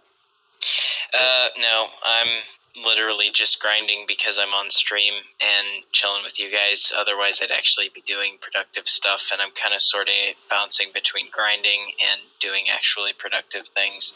I have no intentions to go further than I land. If I were going to seriously pick a target, I would probably pick Orb of War. But yeah, I don't know. I just have no motivation to grind an event that is underwhelming.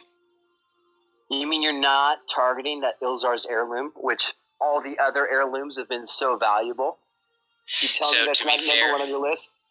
One heirloom has been useful to me, and that is the Earth one, grinding with Nazul in the last Chronos event, and in the first event where it was released, because I was grinding well beyond finish when I first got it. But otherwise, those things are majorly underwhelming. I think it's been the biggest ripoff in the game. When we look at actually what's transpired from these things, we all hoped that there would be some type of error. Especially when I hopped on today and I saw that they were iron tokens and I saw Minotaur being a boost. I was like, oh, easy. Iron event, even though it's a flame theme, doesn't make any sense. And of course, it's a 0. Absolutely nothing. So at this point, I mean, they're just taking relic inventory. What's the point of keeping them? On the off chance that they are actually useful. It's just becoming so rare.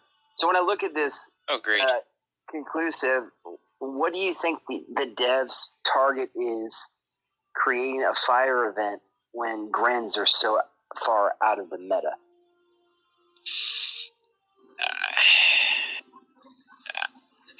I know some people in the War Alliance that I'm part of that argue that Grens are not as far out of the meta as everyone wants to make them, primarily because a lot of people don't resist them.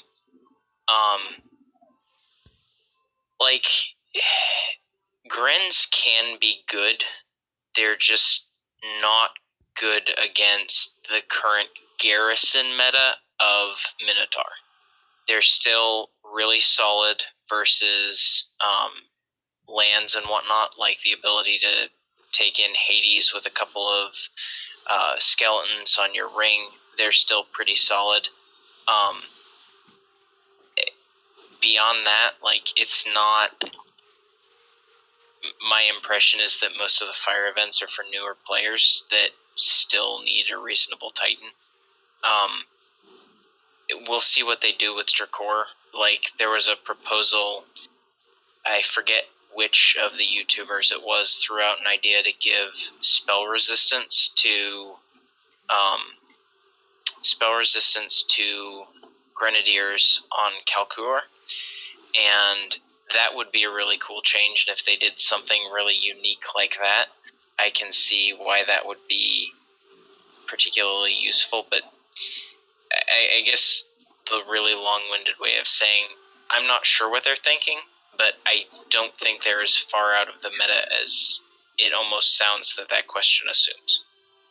So could it be that they have plans to try to bring Grins back soon, and this is kind of in preparation of that?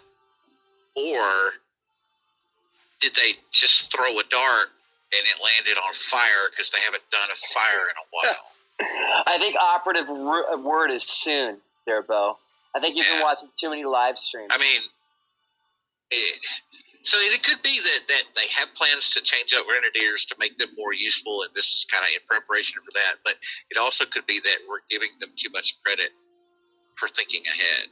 I think so. If there was something like a lightning spell immunity, I think that would bring the ranged game back in a big way. I mean, your summoners that drop melee troops obviously would still be able to dominate, but if I'm attacking with Grens, it's those lightning spells that take them out. I mean, that would be a real big advantage on the Gren offensive side.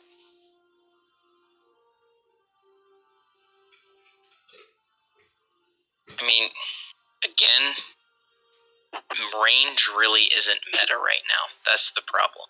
The only reason Cerberus is even on the table for versus Minotaur is because he can summon or call reinforcements for most of the his entire army. You're talking about on defense, right?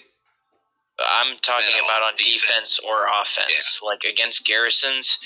And given the summoners have been around for so long, like almost, I want to say a pretty solid chunk of my land defenders are summoners. Like I've got,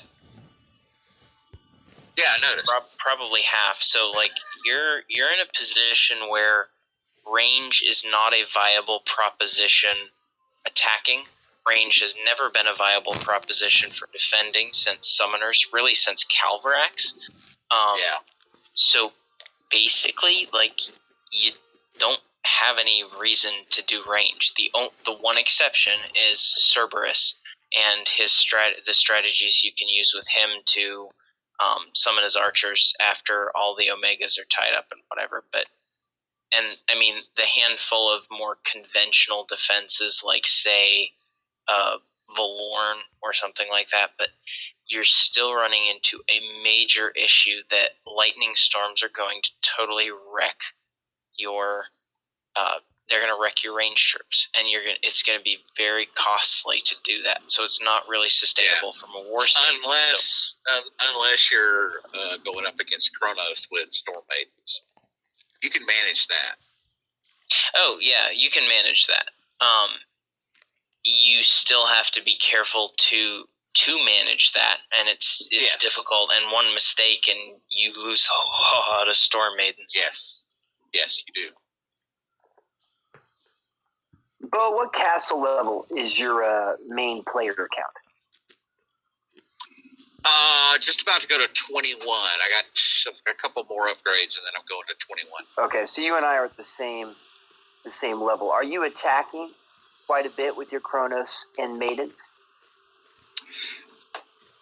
I haven't lately, but it's because I've been leveling Minotaur, and I was leveling Helm. Helm was like at 59 forever, and I'm like, let me just finish this. So that last event I did. But yeah, I can attack fairly well with Kronos and Maidens. But you know, Castle 20 with level 20 troops playing in Legend League on server 1. There's really not a lot of garrisons I can close. Just to be quite honest with you, I can. So we're in the similar forever, way. But you know, I'm a 2-for-1 target. Let's put it that way. Yeah, I'm with you. They So get conclusive. They get 2 for my 1. So conclusive. My Artemis, I got a level 60 Artemis with a poison resist. So I'm able to, hit a low-level Minotaur, but I'm not able to really penetrate anything beyond a 21 Spearmint or 22 Spearmint. Are you recommending exactly what I'd expect. maybe going Cerberus, giving Cerberus a shot at trying to take on those Minos, or is it still just a No, Castle 21, you can basically expect no matter what you're bringing to the table, Minotaur, if you will, fixed defense, you should not be expecting to break unless you can bring a top tier solo titan like Arya or Ishkar or Nazul with an almost perfect roll. You should not expect to be able to break level 25 Minotaurs with level 21 or 22 troops. Like, best case scenario, you'll be able to jump to 2 troop levels over your whatever your stuff is, but if they've got a competent defense and legends, you should not be breaking with whatever you've got. Like, it's just not going to happen. All right, Ice, you're good. I was just gonna say, real quick, I just want to read some of the people's stuff in the chat because we got 27 people watching. Well, probably like 25 that aren't the people in the actual Discord with me, but I don't want to forget anything that anybody's saying here real quick. And I had a couple Monday Night DOT. This is Feranic. Monday Night DOT, or as it's known over here, because he's a Kiwi, Tuesday lunchtime stream. It's nice. Very nice. No, but I had some comments to make towards some of the stuff you guys were talking about, like spell resistance, element resist as a base Titan / troop skill was kicked around years ago, but never happened. Would be good though.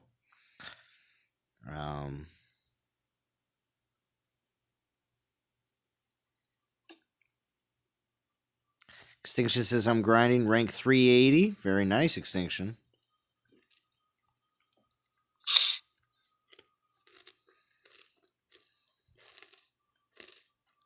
You guys can still talk. I'm still eating. I just wanted to make sure that we didn't forget about all the people's comments. You literally were making a sandwich. In my assumption, make a sandwich always meant use the restroom. Oh, no. But, no, he actually makes a sandwich. So Lon will just tell us, I got to go to the restroom. And he's going to make a sandwich, but he says... I thought make a sandwich was code. I thought it was code every time. Yeah. What's on the sandwich, bro? What's the condiments? Telling me the choice. Oh, it's very basic. Toasted white bread with the now it's got to be Ken's honey mustard. It's the best honey mustard around. It is good. Okay, I've never had it. Ken's honey mustard. Well, they're a dressing company. They make all the dressings. I've had Ken's Ranch. I've had ranch before. Well, you have to try their honey mustard because it is the best honey mustard that I've ever had, and I've tried a bunch over the years. Better than the fast food honey mustards and all that too as well. And it's not too spicy. It's not too sweet. Actually, I'd say it's a little on the sweeter side than the spicy side. But anyway, so I put a little bit on each side of the bread. Then I take 2 slabs of Land O'Lakes white American cheese. Go America. So white American cheese. Yes. Which is exactly the same as yellow American cheese without the food coloring. Yes. There we go. So, but it's Land O'Lakes though. It's not there's other kinds out there like store brand. But anyway, so I use those slices of cheese so I could spread the honey mustard on both sides of the bread. There's no knife involved. You do not need a knife. That is true bachelor life right there, bro. Okay, so then we put on 2 slices of thinly cut Boar's Head Tavern ham. Boar's Head is solid. Yeah. Solid meat company. Yeah, tavern ham.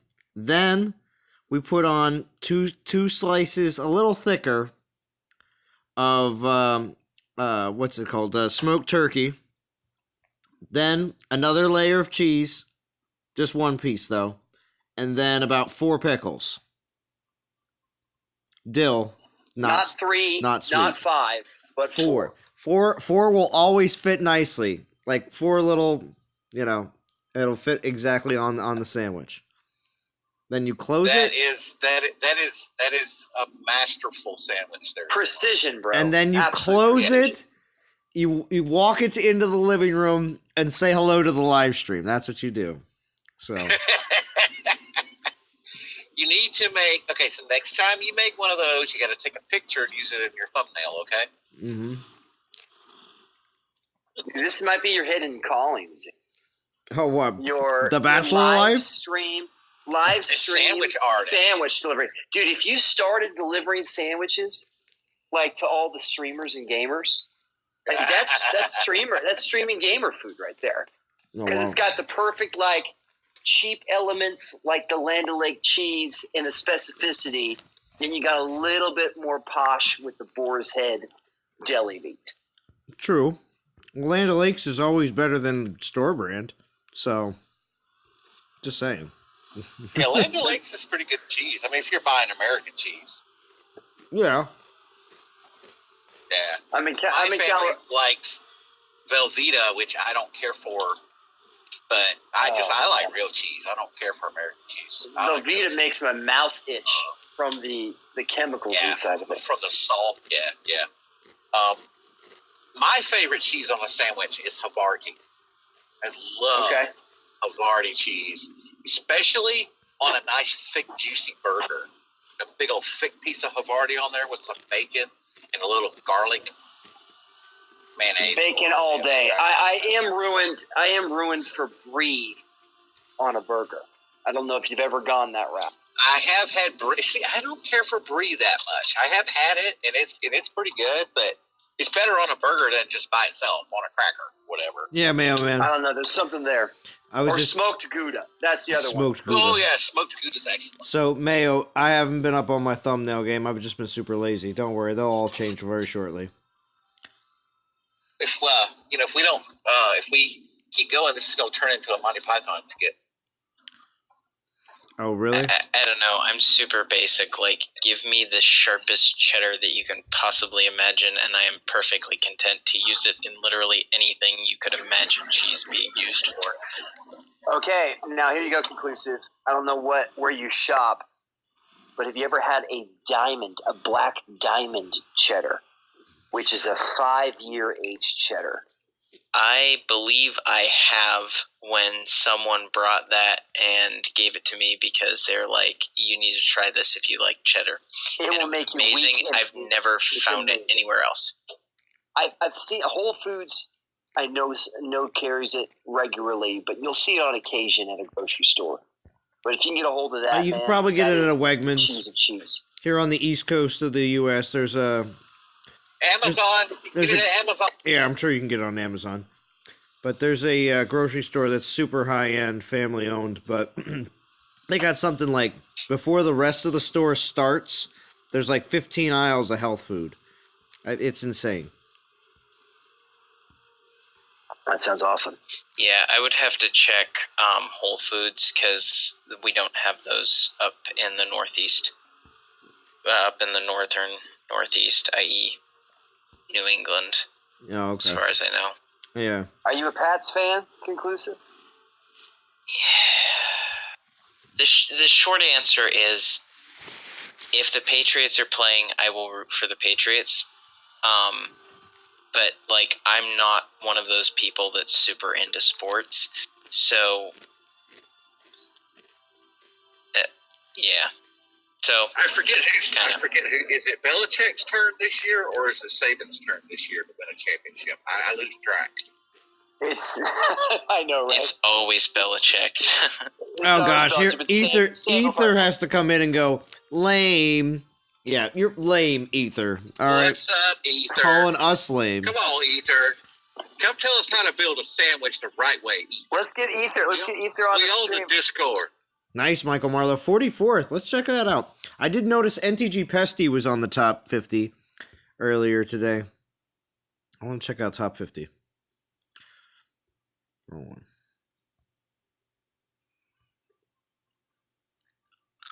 To be fair, I also don't mind fantasy football, though. This is my first year in a league, and I'm actually having fun winning my matchup. Fantasy's awesome. I had to retire a few years ago. Unfortunately, we're obsessive types. So I had to. Oh, no way. That's not Godan. No way. Godan in top 50. That'd be funny. Is it? He's probably not in the stream still.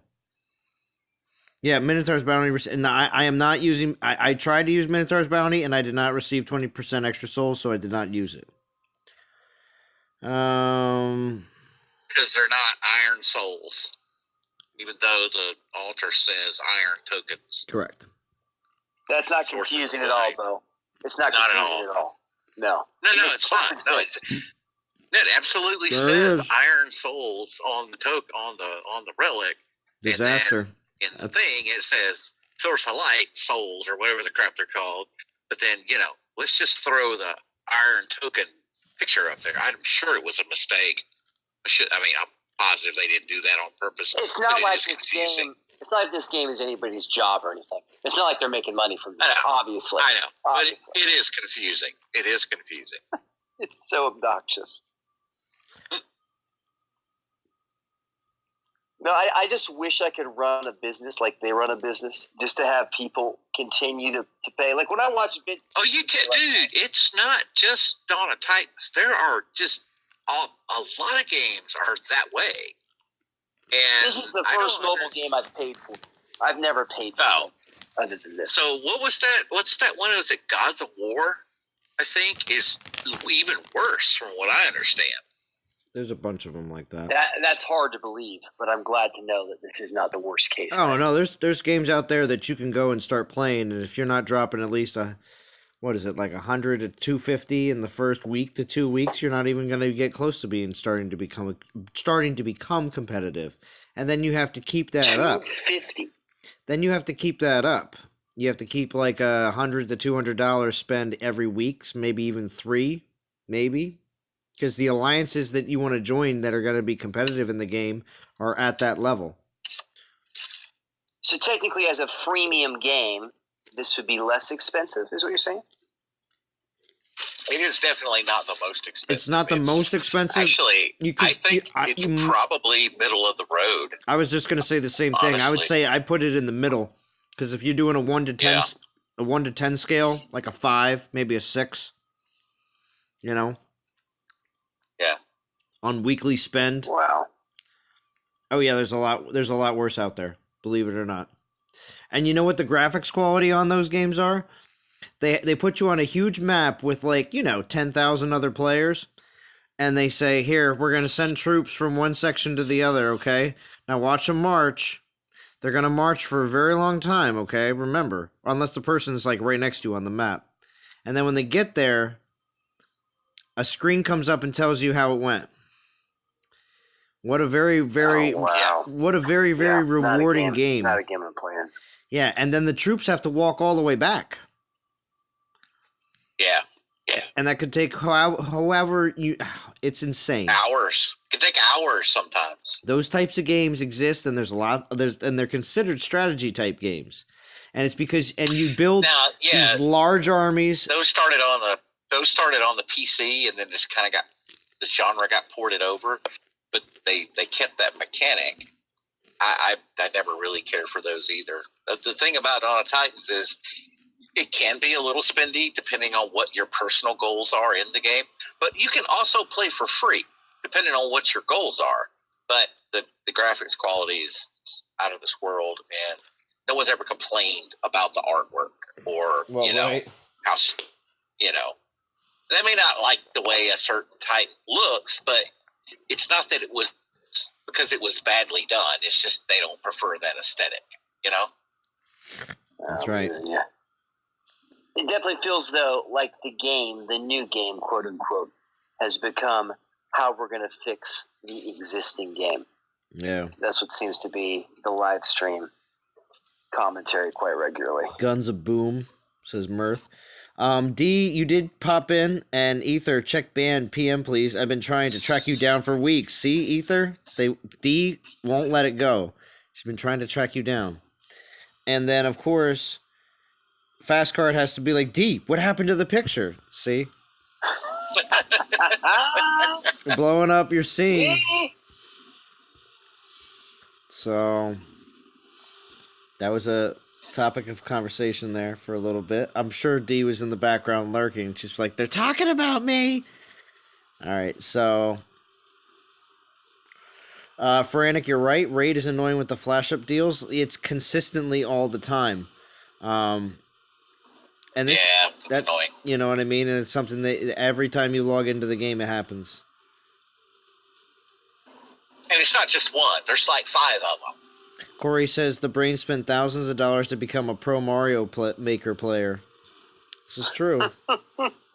He is money well spent, from what I can tell. Yeah, he's pretty. Pro. He is a pro.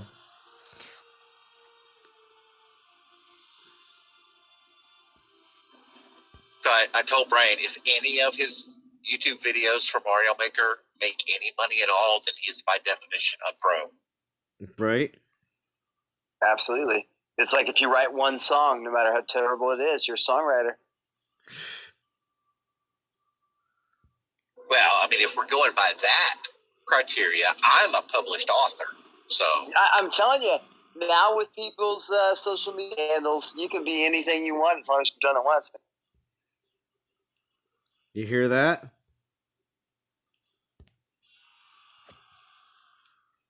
As long as you've done it once. Zalon, pro gamer. Yeah, pro gamer, right? I've done Pro-gamer. I've done over 500 live streams. No, I don't know if 500 live streams, but between videos and live streams, definitely over 500. But yeah, pro gamer. Watch out. Pro gamer's a lot. Not Zalon, you gonna entirely. upgrade your Storm Tar? Are you gonna do anything with them, or just let them sit? Well, actually, believe it or not, my skills on my Oakentar are way better than my Stormtar because I got APX skill on my Stormtar, and I got double damage on my Oakentar, which I didn't even look at because I just didn't think I was going to be interested in them at all. So you're gonna upgrade your Oakentar? It may be that case, but we'll see. There's still plenty of other Titans I'm going to be probably pushing a little bit further before I work on Oakentar. So. all right, Salon, I'm gonna drop off of here and grab a bite. If you're still on when I get done, I'll jump back on. All right, yeah, that's not a problem. And if not, Good then stream. Good stream. thank you for coming. All right, Bo. Have a good right. night, man. All right, you too. See you, Ninja. See you guys. Later. See you, Bo. I hate how he gets out before I can say unmute myself and say bye. Yeah, it's okay. It happens. So annoying. He probably takes it personally, Conclusive. I'm sure he did.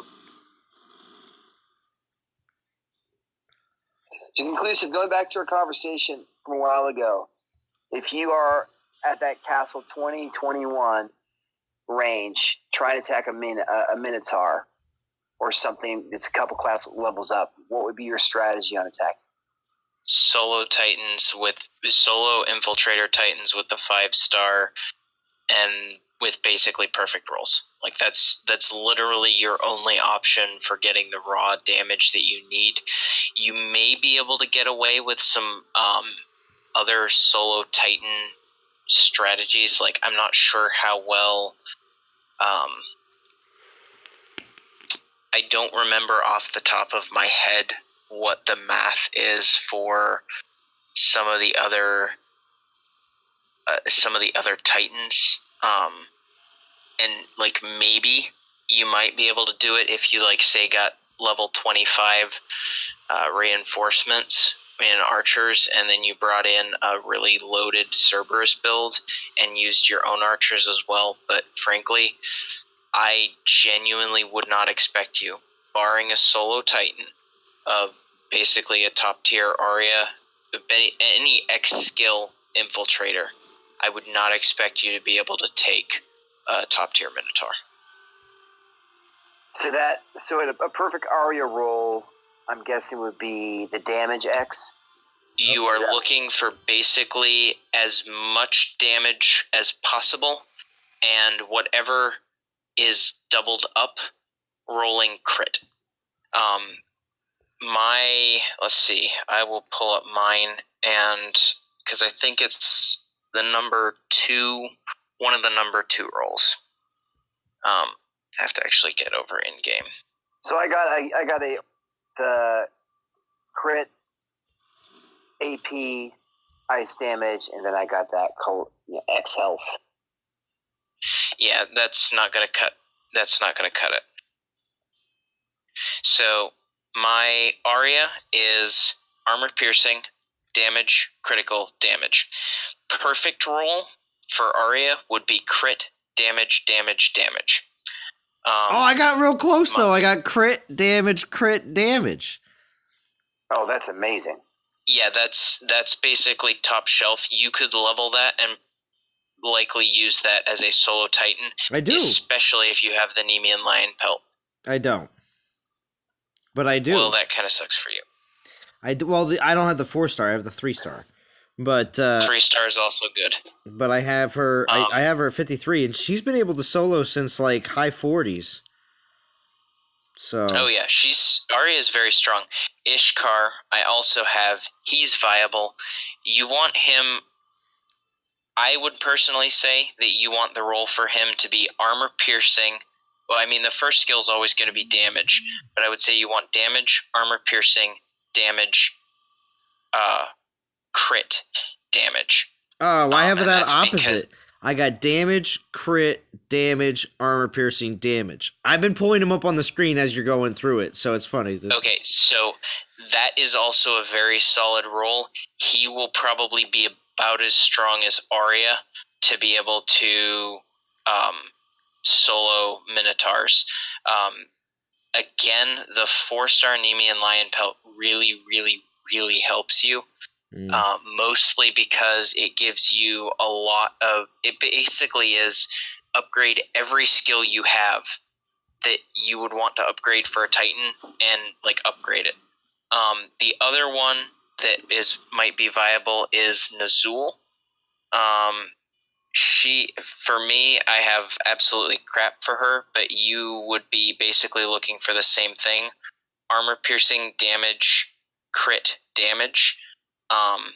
That would kind of be your best roll. That's kind of again presuming the Nemean Lion Pelt 4-star.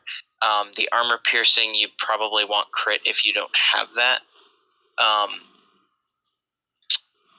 Oakentar and actually Minotaur is, I would say, the only one of the Tars that I would actually genuinely recommend running as a solo Titan.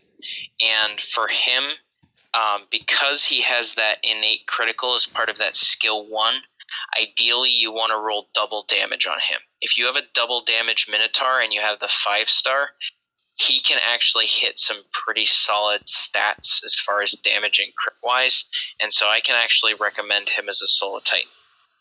Oakentar, I cannot, because Oakentar is basing it off of armor piercing. So even if you roll double damage, you are going to have an incredibly hard time getting his crit high enough with literally every single relic on the game on the table, and most people don't have that. Stormtar is a similar problem. I think actually I don't have him, but if memory serves, his first skill is health, which is literally useless for offense. So even if you roll double damage, you're still not going to be super good as far as solo offense. Yeah, that first skill is health on Stormtar. So yeah, for my Tar, I got the damage X, but then I have the AP as my true strike. So AP3 is what I got. So I have a shot to try to take on something. Fury's got a question for you there, Ninja. He says, I got a Nazul crit damage, AP damage. What do you think about that one? I have to pull that one up here and think about it, honestly. The only reason I can give the perfect rolls is because I've fiddled around and I remember them. Okay, so he said crit damage, AP, damage.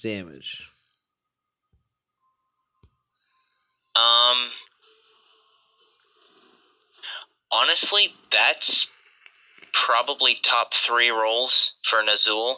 I would absolutely level that but all of this information for good rolls depends on you having the Infiltrator 5-star. Yeah. Without it, you cannot make I'm so a glad viable that was top-tier Infiltrator build. I'm so glad that was a 5-star that meant something, because I get them more often than anything else.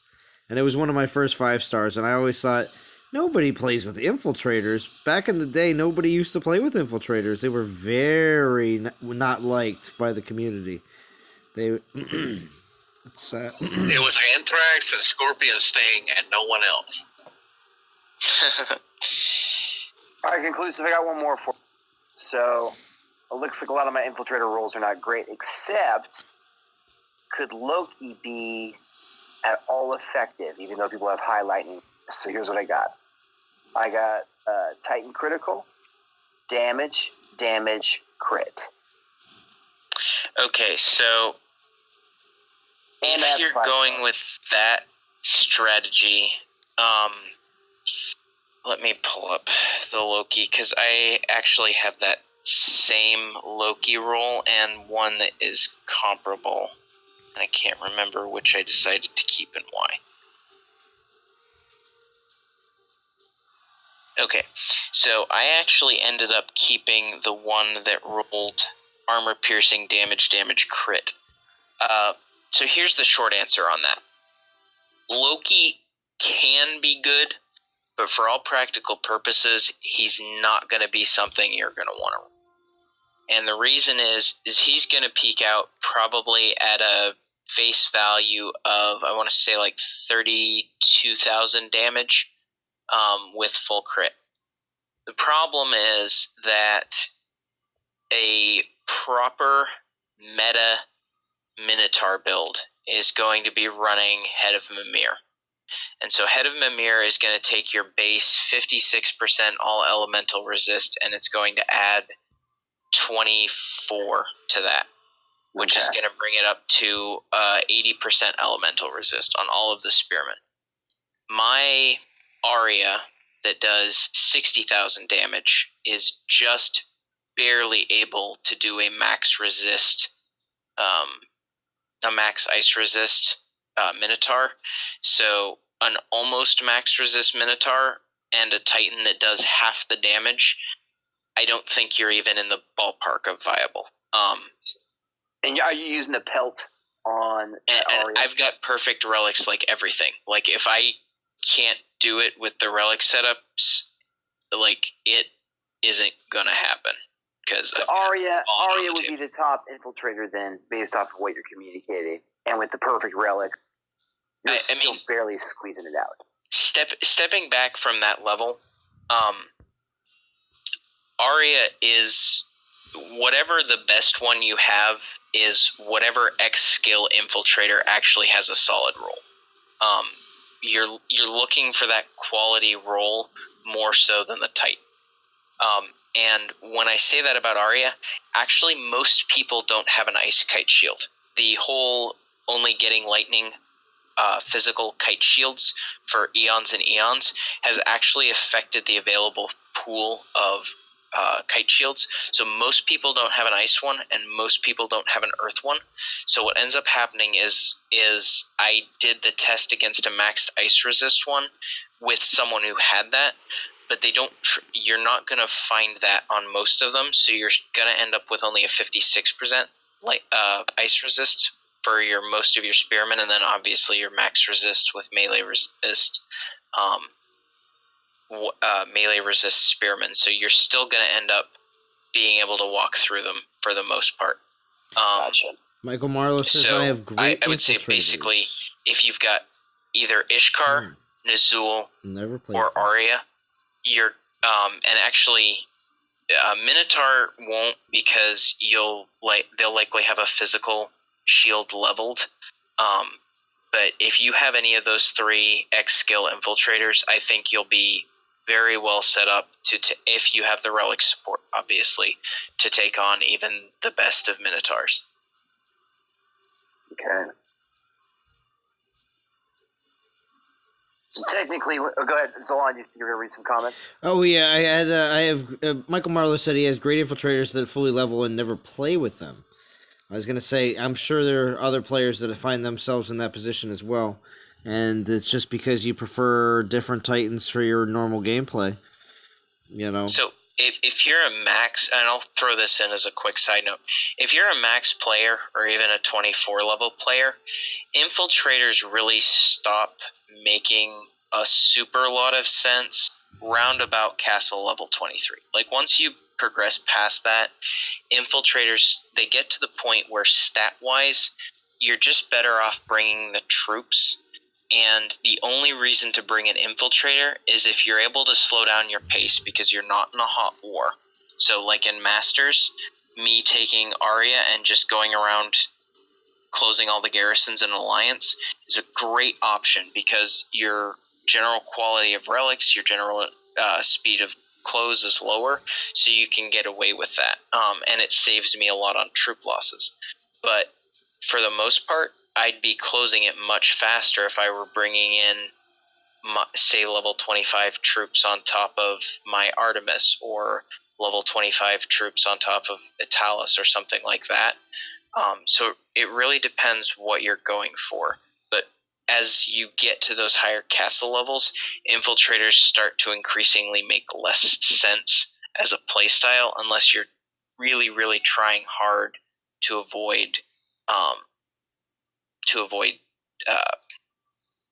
troop losses. The other thing is they're also not as good for general purpose stuff because they're so fragile. To get the damage that you need to punch through those tank defenses, they're very, very weak, and so they don't work well for, like, hey, I'm going to capture 20 lands as part of a shave party, because you're frequently going to run into, say, oh, hey, here's a range defense, or here's something else, and then so you'll lose to those, and then you're wasting time and portal stones and troops and just generally annoying. So Fury's asking, so would you go with all attack relics on the infiltrator, or would you have some resist, like physical or lightning, against Minotaur? So that depends on the Minotaur setup. So you can pretty easily tell from the Minotaur setup based on the triangle how many maidens they have. If you're looking at 2 maidens, I would say the only thing that you should bring is a 4-star physical helm. You can look at, I want to say it's Godan's video. He featured my Arya twice in closings, and you can take a look at the build that I put there.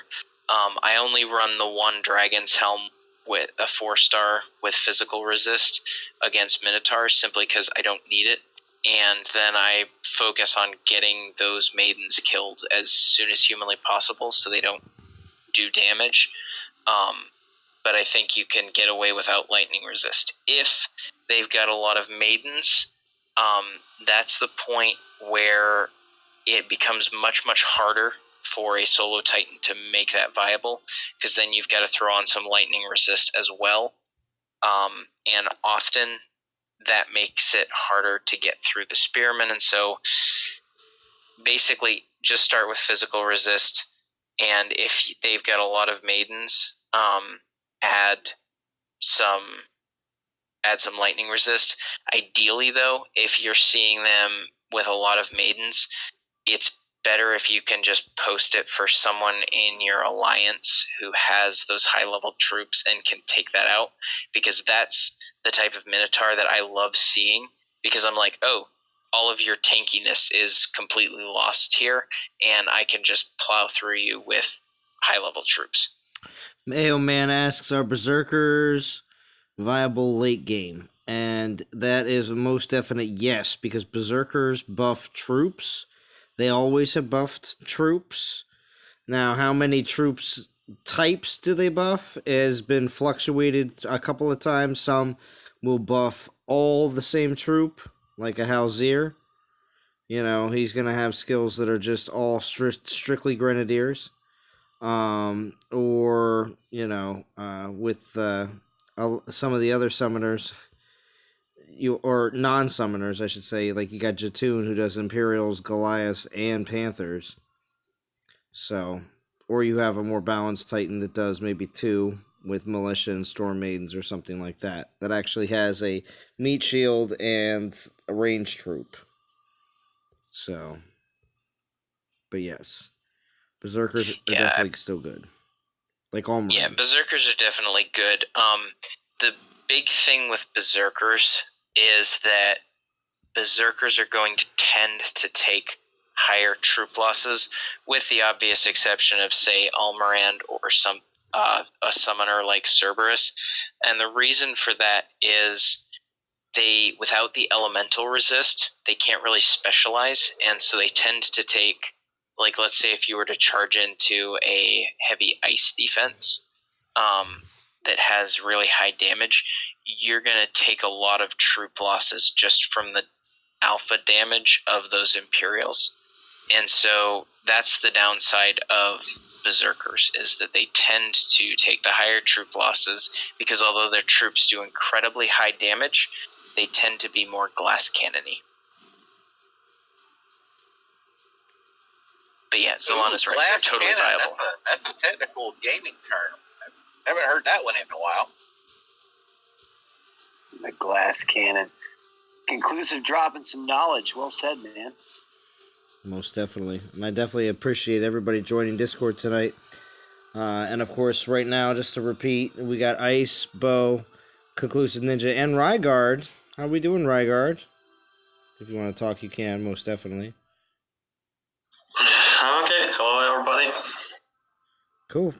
Awesome. Hey, man.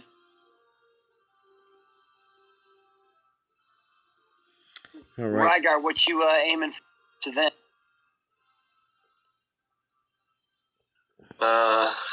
Once again? What are you aiming for in this? You grinding for any particular soul number? In this event, I'm gonna get any tokens, and I'm gonna quit, because I'm not interested in Fire Titans. I've been starting my game in Dawn of Titan with, let me remember, this 3-star Fire Titan, the Archer one. I don't remember. Sardu. Yeah. I've been starting my game with Sardu, and then I've been continuing it with Halzir, the Berserker that buffs all Grenadiers, and I'm pretty sick of Grenadiers. I don't want to continue this, so I'm testing it. Are you sure you don't want just a little bit more fire? Yeah, I'm pretty sure. I then switched to Lightning, and I've got like a lot of Lightning Titans. I've got Athena, I've got Hel, I've got Zeus, I've got Storm Tower right now, and I'm pretty happy about it. Right now, I want to switch to physical Titans, something like Valorn or Minotaur, if you'll appear again. Mm-hmm. What castle level are you, Rygard? Right now, I'm switching to level 20. Very nice. Good work. Well, thanks for joining us on Discord. It's awesome to have you here. Thank you. Corey wants to know, did you enjoy your sandwich, Bo? I didn't get a sandwich because the place I wanted to go was closed. So I'm going to another place, and hopefully they won't be closed. Okay. Oh, you're still driving for your food. Hey, dude, eating is an art. You don't just eat food because you're hungry. You got to go to the right place to get the right kind of food. I'm with you, man. I'm with you until you get older and you realize it's the other way around, unfortunately. What I actually meant was healthier food and not McDonald's drive-thru. That's what I was talking about. It seems like you travel quite a bit. Are you on the road 5 days a week, Bo? No, I'm usually just traveling on a Monday and then traveling back home either Thursday night or Friday. He lives on the road. Nice. But I do, yeah. Hotels, lots of hotels. Yep. So, Grisha George Yeah, Malduk is better than Dionysus. The stats are true. You should see. Oh, yeah. No, it's all theory. I got Dio, and I leveled my Malduk last night. Those Horde troops just die so fast. Okay, so what level is your Horde? My Horde's at 20, and so is my militia. I'm a militia. Okay. Wreak havoc. And you got your Malduk all the way maxed? Yeah, I got him maxed, and then I mean, when you look at, those militia just crank out damage like it's nothing else. So what is your Malduk rule? Okay, here we go. The breakdown. Malduk roll is. Let me go to my 3 stars. I got Horde. I got damage, crit, AP. Okay, so 1. That's going to be what is your Dionysus roll? I got 2. I got the AP damage, and then I got the health armor roll. So I'm using my offensive roll. Okay, so 1. Actually, what are you using for relics on your Dionysus? And on your Malduk? Malduk, I got I got all the offensive relics that have come out for Horde. So the bone swords and etc. Okay, so all the offensive relics, there have been enough that you actually have to make a choice on which ones you're using, which is why I asked. Oh, interesting. So I have not gone to that exact science until I just got them last night. I fused my other one away, the damage against Titans, and that was before they talked about changing the role. So I just got rid of it. For my Malduk is not great right now, but after the change, he's a triple damage and plus 1 AP. Right. That's what I got too. I got something similar to that. I'm gonna have triple damage on mine. All right. So for my Dion, I'm using the Giant Axe Militia buff, the Amphora, the Scimitar, the Wreath. I got an Ancient Sling, and then the 3-star Scimitar. Okay, so that's a really nice, solid, all damage offense glass cannon build. Okay, so, and then what are you running on your Malduk? I actually took them off because I put them back on my Anuba. Okay, so then what do you recommend? Okay. What do you recommend? Here's basically what I was going to get at. 1, you have probably the second best Dionysus roll, and easily not even top 5 Malduk rolls. So to start off, you're not really comparing Titans that are on an even roll quality. 2. Man, slaying me open there, Clusive. No, I'm just kind of being open because we've talked about this actually on the live stream last night, and then on Vintage, I believe it was, did a huge video on this, and we actually then bounced around some stats on, okay, what's actually the ideal roll, what are some of the subpar rolls, and where do things kind of shake out on this. The big thing, basically, here's the TLDR, the theory craft, is Malduk can be on par with Dionysus, depending on exactly what stats you're looking at and what your roll quality is. Dionysus can get, especially because of the Omegas, can get a higher potential stat because of the X skills and just how some things lay down. But he is definitely not as survivable when he is that super offensive. Malduk can be just a little bit more survivable because the Horde have base health, but you still have to have a really good roll. You basically need like double AP damage and crit to be ideal for him, and then you really need to be able to pair that with relics that are ideal from I'm buffing the crit and the damage. So the ones that we were talking about in the stream yesterday were 4-star, 3-star Daggers of Sacrifice and 4-star, 3-star Bone Sword, and then like a Ragged Pauldrons to give them a little bit more tank. But even then, you're still kind of looking at it on a roughly even keel with Dionysus, maybe a little bit slower. The big advantage Dionysus has, though, is he's got 5 summons. And when you've got 5 summons, that is a massive extra pool of health and a massive extra pool of damage. You're like almost doubling your capacity for damage and health on the, I mean, not doubling, but like increasing it by at least a quarter to half. Because of the Omega buff. Because of the Omegas. And so I just think you're not in the same league even from a design standpoint. I just think it's amazing that we're talking about a 3-star Titan versus a 4-star Titan. At all. True. The fact that we're even talking about it. Yeah. Yeah. It's like the devs accidentally released an awesome 3-star Titan, and they can't wait to change his skills because it's not supposed to be that way.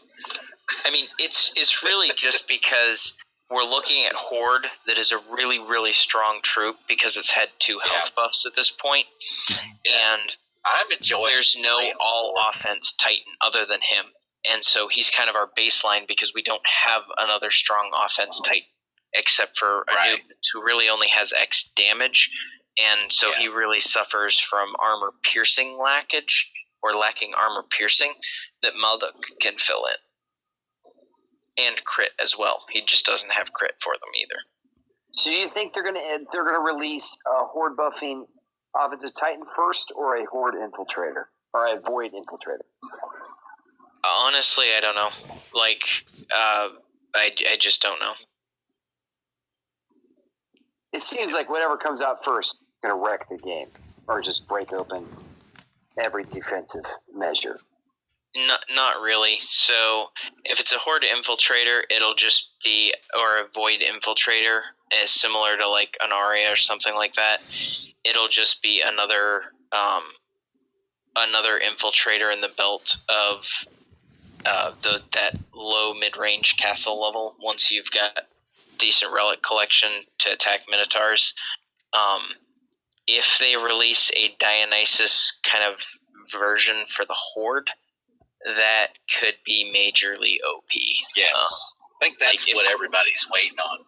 Yeah, if they release an armor, if they release something that can, literally an exact mirror of Dionysus, so that could do armor piercing Horde,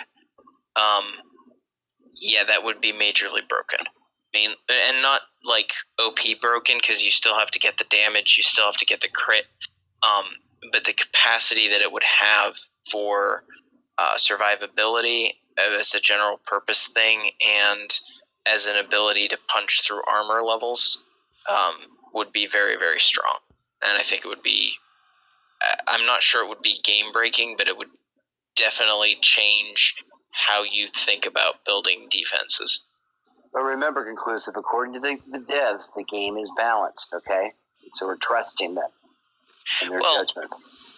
I mean, that was a to joke. some extent. You didn't catch the sarcasm. I did catch the sarcasm, but I also really don't like it when people are like, oh, this is broken, and it's like, a lot of my complaints come as someone who's had to do some balancing like that, specifically in one of the games I did for programming coursework. There are a lot more factors than, hey, this troop beats this troop in X particular situation. Like, training time is a huge factor.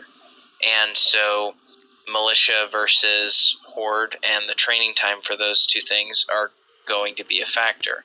And you also are going to have the factor of the availability of relics and how well you can put together solid offense on top of a Titan. There's a lot of factors that go into what balance is, and a lot of the complaints I see against balance are often more complaints of, I really just don't like the way this is right now. The exception being Storm Maidens, like literally plowing through absolutely everything humanly imaginable when it comes to Goliaths. And I mean, that depends. What do you consider balanced? And yeah. Anyway, steps off soapbox to let other people talk, because that is a personal pet peeve of mine. True. That is why I love militia and why I have played with militia since day one. because they are cheap and they train fast, and who cares if they die? Mm-hmm. Exactly. Yep. That said, I don't imagine you use those against Minotaur, do you? I just don't go Minotaur. Okay, yeah. No, it definitely not. But I'm talking about just in general purpose, raiding or whatever. But Militia have their uses. Dionysus is freaking awesome. One of the best Titans in the game, and and he's just crazy. He buffs what a lot of people consider to be the second worst troop, with the worst being Grenadiers. But it's situational. But you know what I mean. But I've always used Militia. People used to make fun of me. Whoa, you're Militia. I'm like, yeah, they're great. They all died, but guess what? While those were dying, I trained 20 more. Right. That's right. Totally. So just randomly, Godan just put in the comments, "Try my garrison," and I thought to myself, I was like, why does Godan have to say stuff like this at times like right now when I was thinking at 10:30 that I was gonna wrap up the stream? He has to make comments. No, it's because So my goal. this will turn into another half hour of streaming that I cannot afford, unfortunately, because I just don't have the sleep time. So where's Godan right now? Godan's on the West Coast. Godan is it's only 7:32 for him. It is. No, I meant in game. Oh, in game? Oh, he's like a 20. Godan's, he's like a 20 or something. Godan is sitting in Legend League, guaranteed. He's in one of the event teams. I think he's in Beta Soul, maybe. He's in one of the event teams. Come on, Zalon. Hit his Gar. Go for it. No, it's not gonna happen. It's just because I wanted to stop the stream like 3 minutes ago. But anyway, you should make that a video and do a premiere. A premiere Pro player beats Godan's Garrison. Pro player beats Godan's Garrison. We'll have to see. No, I was just gonna go smack it now if I could find him. Oh, jeez. Are you up in Legends now, Conclusive? Or are you still in Yep, I'm in Hammer right now. Bro, okay, we're on the same team. Yeah, I do a lot of bouncing around. It's kind of my thing. Nice. Well, yeah. There's nothing wrong with that. We have a lot of visitors pop in and out. Yeah, of we NTG. do. We consider them family even when they're not there. I was going to say, Ninja, I know you've mentioned it plenty of times before that you like to have the availability to be able to bounce around to wherever you want to, having to deal with the needs of what you're looking to do in the game at that given time. So, which is not bad. Yeah. There's plenty of players like that as well. I like to be able to lead by example in my contributions, and if I am going to be in a situation where I like to pick an alliance where I can do that, and so for me to sit in an alliance basically being bottom page or two of whatever it is the key stat is, I just would rather not be the person setting that example, and so jumping around allows me to do that. Yeah. Well, it's great to have you part of the clan, bro. Nice. Yeah. I cannot find Godan. Sad day. He uses funky characters. He does that on purpose so people can't find him. So people can't find him, yeah. Yeah, I know. I still scanned like all of the event teams. Like I scanned Beta and I scanned Non-Toxic. I didn't scan Hammer. No, he's not over in Hammer. I've never seen him in NTG. No, he is. He's been in NTG. No, he's been in and out of NTG a couple of times. He was in Hammer for a long time. I'm so sorry. Since I've been... Yeah, Godan takes he's been, the last time he was in NTG was the longest time he was in NTG, and it was probably like for a good, I would say like 4, maybe more than 4 months at one clip. And that was the last time he was in. But that's because he was in D's Precious Hammer. So, all right. So we hit 25. So hold on, before you go to sleep, quick, have you watched Succession yet? Succession? On HBO. Because I know you are a fellow premium TV guy. Well, yeah. But no, I have not. Bro, it's good. Yeah. It's really good. Really good. Okay, I'll take your advice on that. Oh, look, there's I'm pretty mucus. surprised. Mucus. All right, so. All right, DOT. Zalon, there's a new Game of Thrones mobile game coming out. Oh yeah, I know. I actually. It's been a while since I checked on that. Actually, I'll have to see about that. It's still in pre-register. I looked at it today. Yeah, okay, because I haven't looked at it for a few weeks. You found Where's him? he at, Conclusive? He's in Events RS. Yeah, ERU. Uh-oh. Yeah, he's actually he's almost so low I'd feel bad for him.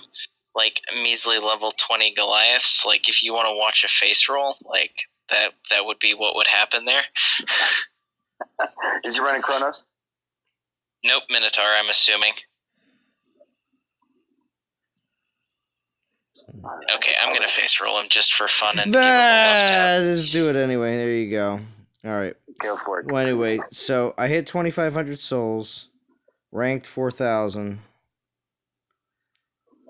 Godan is in top 50. I think we saw that. We were going. Zalon, I just hit 500 souls at the same time. Look at us. Wait, you hit how many thousand souls? 2,500 right now. Oh, really? Yeah, 2,500 from me too. Same pace. Same pace. Mm-hmm. Gotta keep it up. But I want to see that top 50 leaderboard one more time.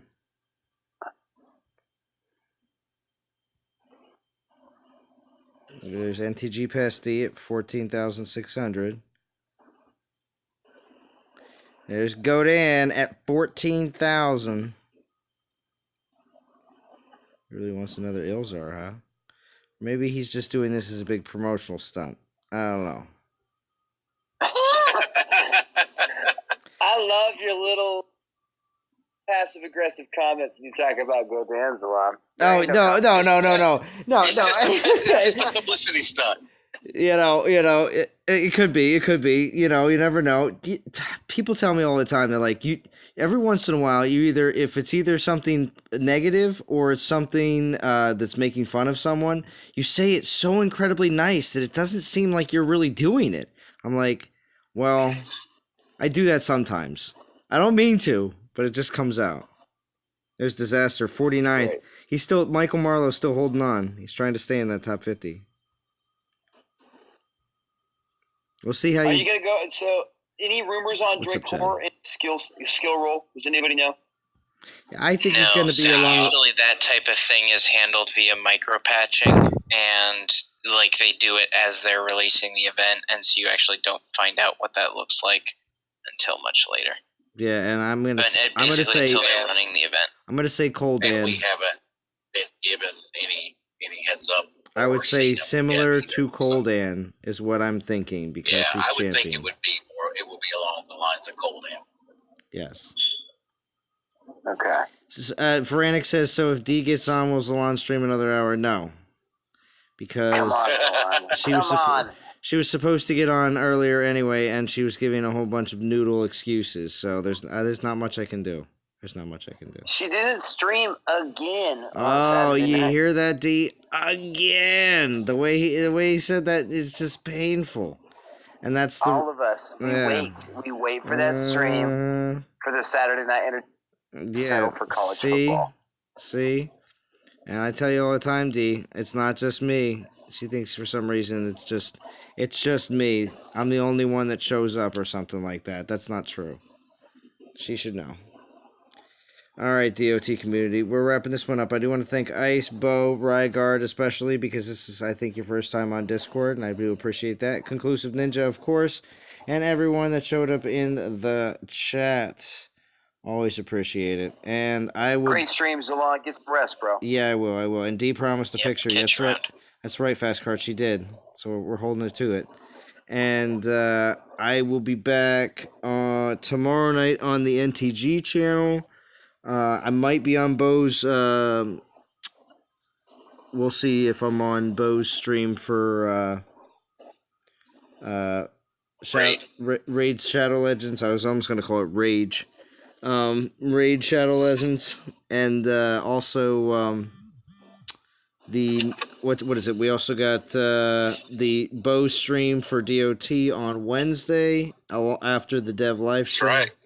So lots of good things coming up this week, and then of course I will most definitely be streaming on Friday already. So Gaming Jaeger, get ready if you rewatching this. I have a suggestion. I think it should be called the Hump Day Hodor this Wednesday. Oh, Hump Day Hodor. Little The Hump Day DOT throw. Hodor? Yeah, a little. Yeah, maybe. Yeah. Okay. Hodor. There you go. Oh yeah, Feranic. All right, Zalon. Humpity day. All right, everybody. All right, I will talk to. Have a good time in this event. Get what you can out of it. Get what's best for you. And I'm not talking about the people in Discord. I'm talking about the person listening to the words that are coming out of my mouth. Do you understand the words that are coming out of my mouth? I was just about to say that. Right? No, that's me. I got it first. But yes, it's what's best for you. If what's best for you is to grab tokens, then grab tokens. If what's best for you is to barely play at all because you have family stuff going on, well, then that's just the way it is. Or work. Actually, it's more work since it's the weekdays. But if you can grab some stuff here, grab some stuff here, especially if you can grab some event tokens. And you were given event relics. Again, this is just in case you missed me mentioning this and you are a newer player. If you do not use the event relics that they gave you in this event, they will only be able to be used when the Source of Light relics are brought out to be used again. Does that mean the next, however long that may be? And there's no guarantee on when it'll be next. So it could be 2 months, 3 months, 5 months, 6 months, it's completely up to the developers. So these aren't event tokens, so either use them now, or there is the possibility of using them in a all relic event that does come out roughly every, I want to say 3 to 4 months. I don't want to even say that it's quarterly. It could even be, every third. So, all right, DOT community. All right, Zalon. Have a good night, man. All right. I'll talk to you all again very soon. Have a good one.